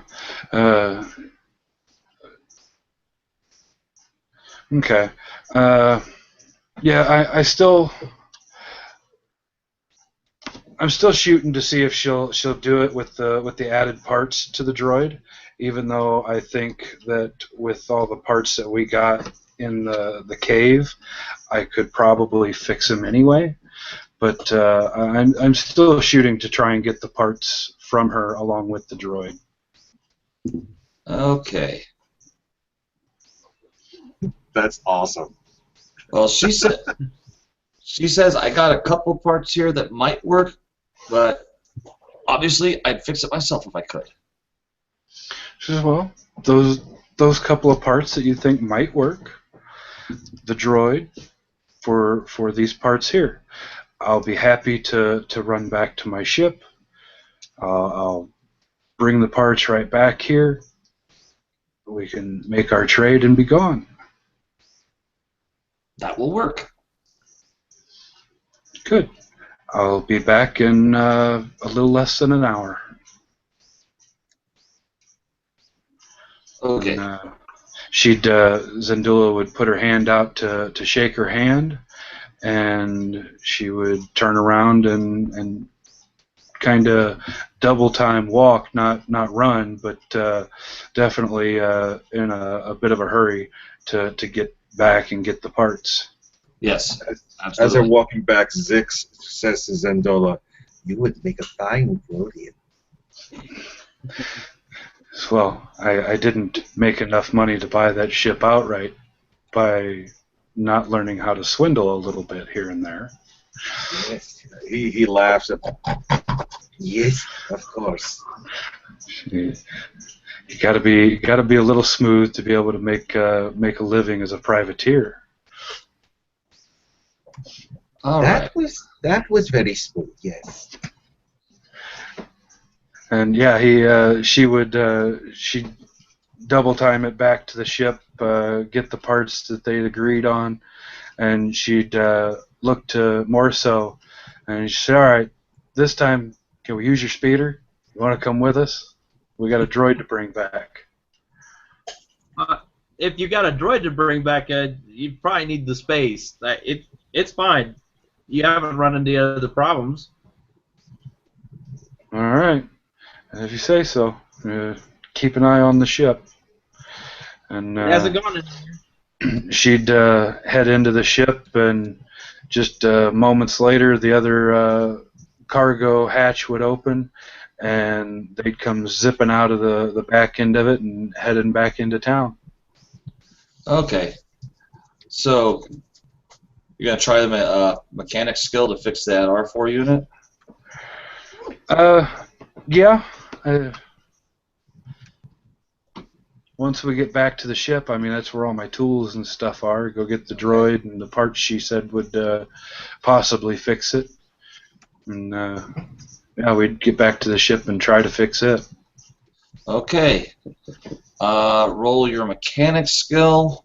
Difficulty of 2. All right. Need an assist? That would probably be helpful. All right. Well, I've got 3 greens, so I mean I can at least get someone help in there somewhere. My book learning ought to come in handy somewhere. All right. Well, you gotta think. If you're on a desert planet, you gotta keep things running. So you got mechanical skills. Yeah. I haven't Alright, dealt so with droids, but yeah. My speeder, you can see my speeder, you know. difficulty. Like my hot ride? 2. All right, success and 2 advantages. My advantages, I'm going to say the parts that she thought were the ones that were needed. She gave us a couple of parts, and we actually only needed one of them. And the droid pops to life and is maybe a little beat up on the outside from wear and tear from the desert, but operates like brand freaking new. Nice. Okay. Well, you got a working droid. All right. R4 So- and you. R4 droid. Almost new. Almost new. It sounds like a Craigslist ad. Walking Yeah, around that's my with quick notes. got So, one of his name tags. I'm almost new. So yeah, she gets the droid up and running, and he beeps and chirps and whirls to life, and she just kind of looks at you. She says, "Whoa, calm down here." And she holds out the voice recording, and she says, "There's something hidden in this message. I need you to figure it out." And she would plug it into whatever port this thing opens up for her to plug it into. Okay. You go ahead and put the information into it, and it starts churning through it.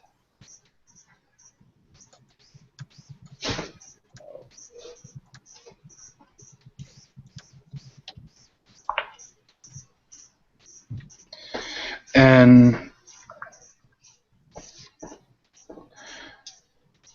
it's going. It's doing its thing. It's taken forever, but after about 5 minutes of it working on this stuff, all of a sudden it starts buzzing and chirping happily, and it plays back the underlying message, and it's a set of coordinates that are listed as backup coordinates. And when it starts reading off the coordinates, Zix would recognize these coordinates as being the Haven coordinates. So evidently Haven is up and running in some fashion, but like Zix said a little bit ago, well, probably closer to 2 hours ago, that it may not be the smartest thing for him to return at the moment with how bad things went on the planet that we met on. So I'd kind of look to him and like, well, I mean, it's up to you. The message leaves these as backup coordinates, but I know you said that your prior mission went south. I don't know what it is, and I don't necessarily need to know what it is. But if you don't want to head there, I completely understand.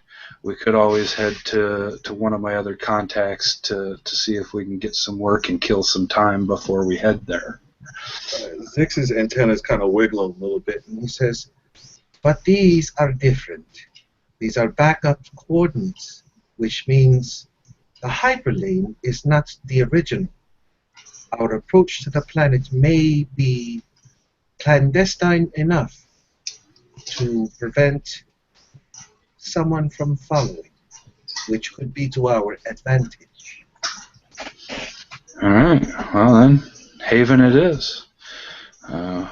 We got enough fuel in the tanks to make it. Plus, I've got a couple of reserve barrels. But yeah, Haven it is. Then it is. And she'd walk out to the ramp hatch and holler down to Morso and let him know that they're going to be taking off here in a few minutes. They're going to be spinning up and getting things ready. That he should probably get back on board. Awesome. And So- she would also look at Zix and Moroso as he's coming on the ship, and they're all just kind of standing there. She'd say, "Well, it looks like we're going to be together for a while." Says there's 12 bunkhouses here on the ship. Pick one. It's yours. Zix kind of bows his head a little bit, and he says, "My thanks." And he actually gets up from the co-pilot seat, which he hasn't done. I'm assuming they're on the ship, and he gets up out of the co-pilot seat. He finds his bunk, and he seems to he sits on the bunk for a little while, and he ponders the new allies that he has, and I'll surrender the narrative to Morso.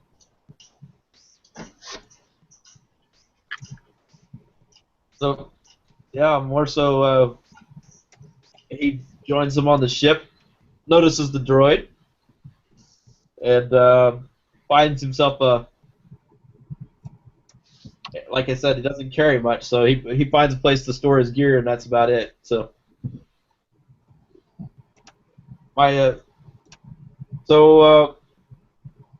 I'm not familiar with this location, so it's not something I've read about. So, I'm interested to see what we got. Okay, so let's see. So you have an astromech droid now. So if you want to plug those coordinates in and hyperspace there. Welcome. Yes. Yeah, I would suggest that, because and in fact, if I'm not, I would like to. I'll say this out of character, but if I'm not co-piloting, make sure the mech is plugged in. I was gonna say, I figured the mech is gonna be. Yeah, like consistent. I don't know. I'll be honest. I don't know how. Does a mech give you like extra green dye or yellow dye or something like that when you use Well, it? yeah, a mech is an assist. Yeah, because mechs can they're actually constant manipulate assist. navigation. Yeah, they're really, really powerful. But yeah, unless Zix is in the co-pilot seat, I'll assign him to the engineering room, to the maintenance area to make sure things stay running. And But when Zix is not going to be in the co-pilot seat, then yeah, I'd have him on standby to plug in and be my co-pilot from wherever he is in the ship. Okay. All right. Well, tell you what. You got the coordinates. You got the dice. Get the dice ready and roll them up. All right. So coordinates, planetary. I get a boost for having a droid. What is the difficulty? Difficulty is going to be, and eventually I gotta look this stuff up. I'll go 1. Okay.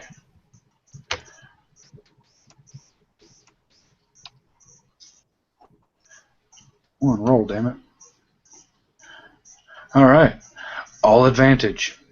4 advantages, no successes. 4 advantages, no successes.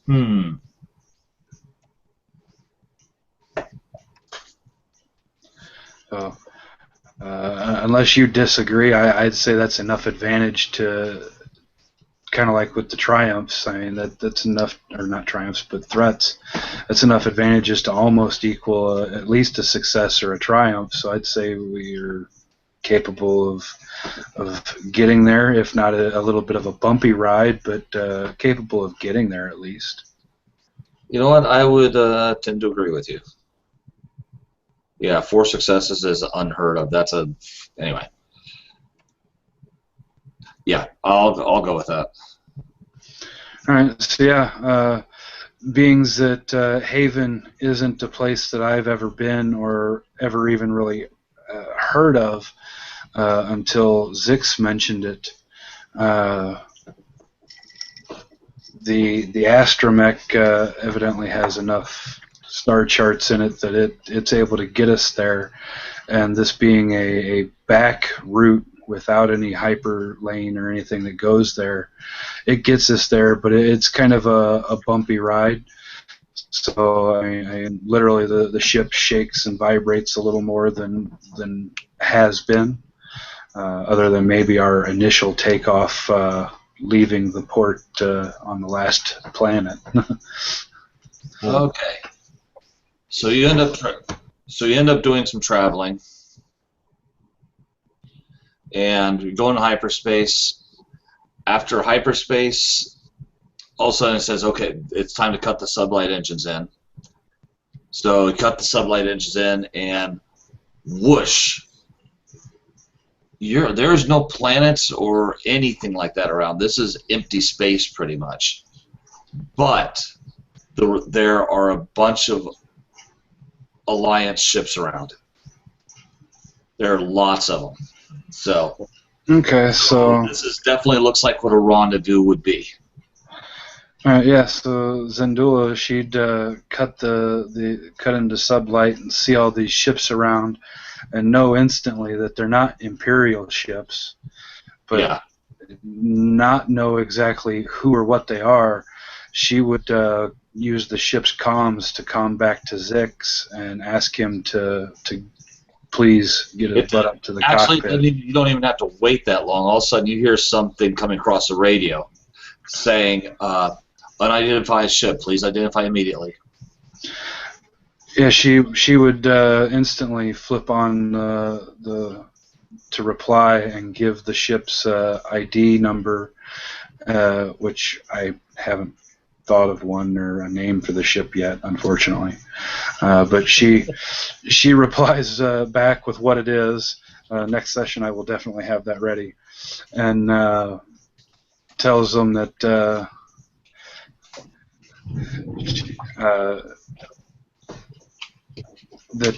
she has a cargo that she was told to bring here, and it'll be here in just a moment. And she clicks the comm onto mute, not off, but onto mute, and does click over the ship's internal comm. And Zix, get your butt up here. I got a bunch of ships, and they want information I don't have. Yes, yes. And Zix just like he double times it up to the front, sits immediately in the co-pilot seat, and he says, "Oh, must put in alliance codes." And he starts typing or like manipulating the computer to put in the alliance codes into the system so that it can broadcast the proper alliance codes out, and it can confirm his location or his residency on the ship as it approaches. Okay. And so, you get a message back saying, "Oh, welcome back. We weren't expecting you so soon." It has been, You it can has been dock. quite. Yes, go please, sir. You can dock on the Nebulan B frigate Epsilon. Yeah. Okay. Yeah, we're feeling good. Epsilon, right. Copy. And then he mutes the mic, and he says, "We are going to the Epsilon. We are going to meet someone important." And Zendula would just kind of give him a shocked look, like, really? What? And a little bit nervous at the factor that, I mean, she is a privateer, but before Zix, she has never really, that she knows, never had any direct contact with the rebellion, and is a little nervous at the factor that her first meeting, they're inviting her to one of the rebellion's flagships, and she begins to slowly pilot the ship in and dock where they've told her to dock. Okay. You guys, you get docked, no problems whatsoever. Open the, and as I said, it's not like a docking bay. They actually physically attach you to the ship. It's so you have to go through like a, oh god, what do they call it? A tether. Yeah, thank you. And basically, you guys can travel through the tether. When opening the airlock on the other side, you're greeted pleasantly. I mean, they are armed, but you are greeted pleasantly. And they say, first of all, they said, who's the pilot of the ship? Zendula would be following Zix, but when asked who's the pilot, she doesn't necessarily wait for him to speak before she just kind of raises her hand. She doesn't actually say anything. She just raises her hand to acknowledge that that's her.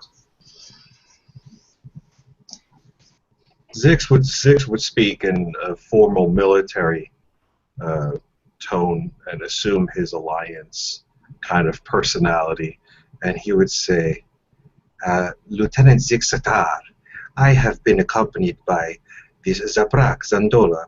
She has assisted me at my time in Socorro and saved me from turmoil.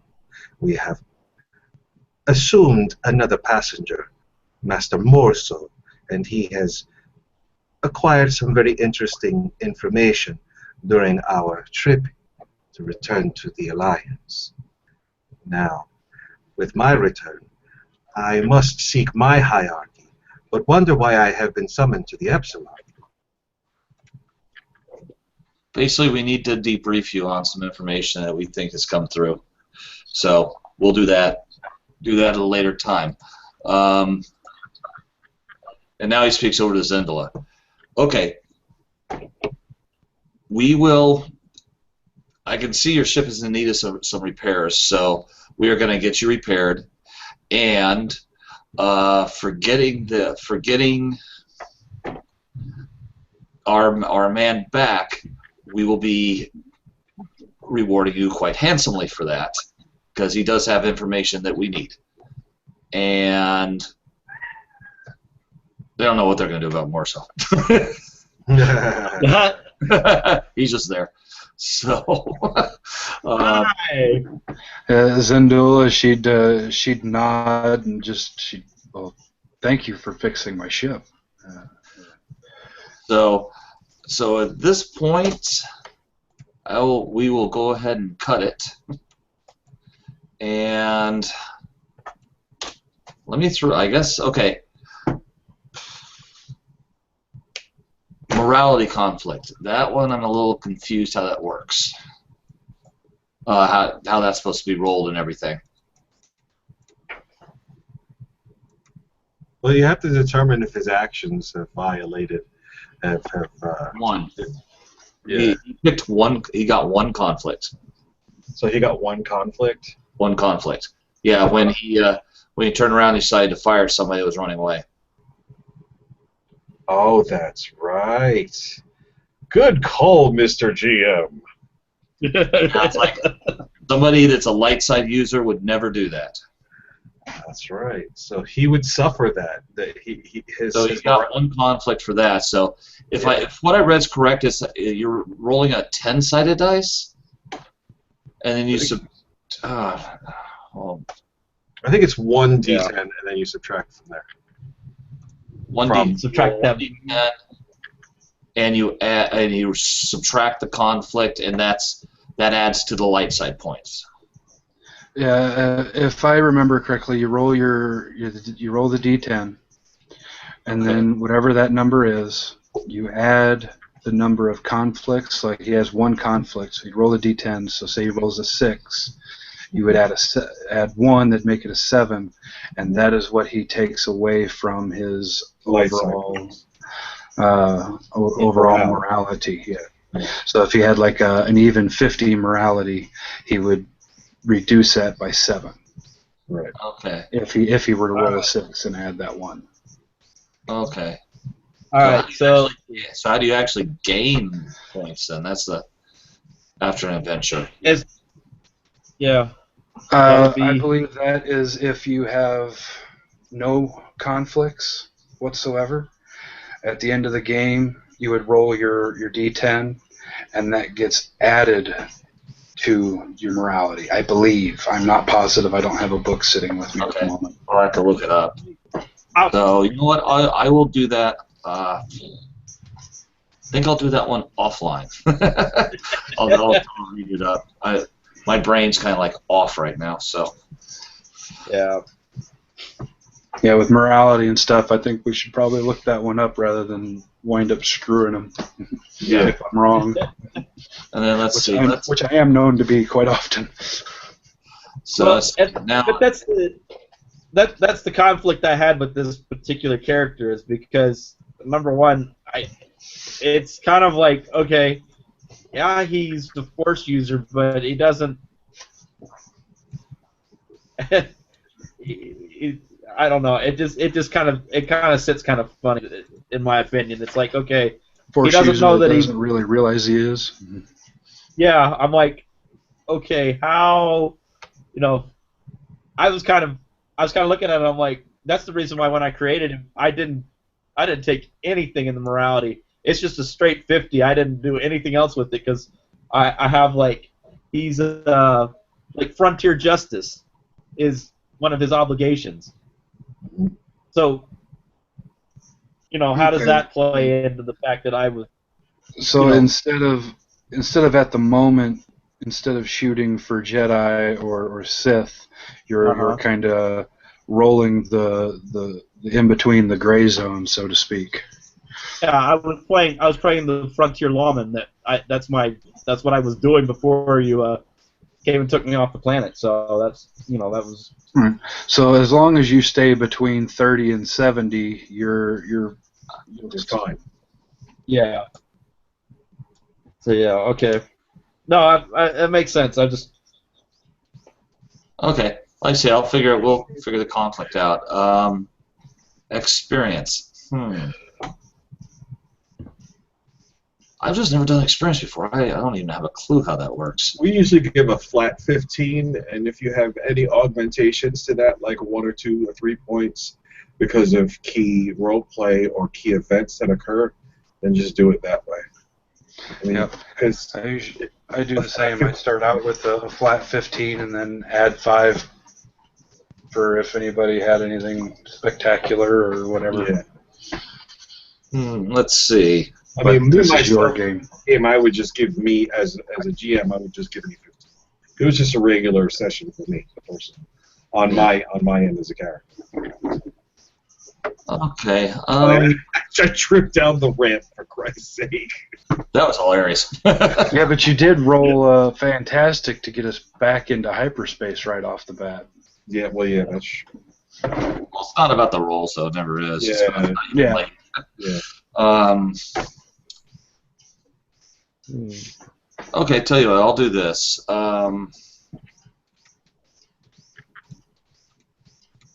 Okay, I'll go. Andre and Sean, I'll say both of you. I'll just say, I'll just call it 17 Okay. for both. And 17 experience. Earned XP. To be 17. Nate, I will throw 16 your way. All right, that'll work. All right, for a first time around, not bad. I had a blast tonight, I guys. have Thank you fun, very man. much. Oh, that's good. I'm glad to hear it. Yeah, as I said, it's just, oh man, I just do not know these rules at all. So it's like, okay, make this up as I go along. All right, I'll figure it out somehow. So Yeah. okay, I had a great time, though, man. Thank you. so yeah, with this, I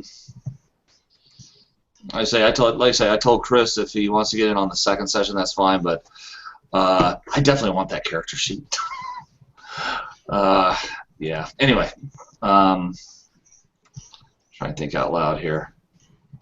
I'll tell you right now, just kind of what's going to happen right now is it's going to be debriefing more than anything else. You're going to get debriefed where you're at. You're going to be, for lack of a better term, sent on assignment with a need to know at the right time. Right. So, and I'll write all that good stuff up. So, Okay. but yeah, I got to read up a little more. Definitely, gosh. Yeah, but you know what? For first time GMing the game, setting the system, setting the scenery, handling all the data, handling the shift and role play. It's a lot. It's for a first time. It's a lot, and I had a great time, dude. So thank you so much. And Cool. let's do it again. Yes. All right. So yeah, I'll admit, for some length of the game sessions, usually what I'll do, or what I do with the others groups I've been with, is it's like, okay, how does this date work, or what dates are available for everybody, and then we just kind of filter down till we get one date that everybody can do, and then we go for it. That works. That works, man. So, all right. Well, I will go ahead and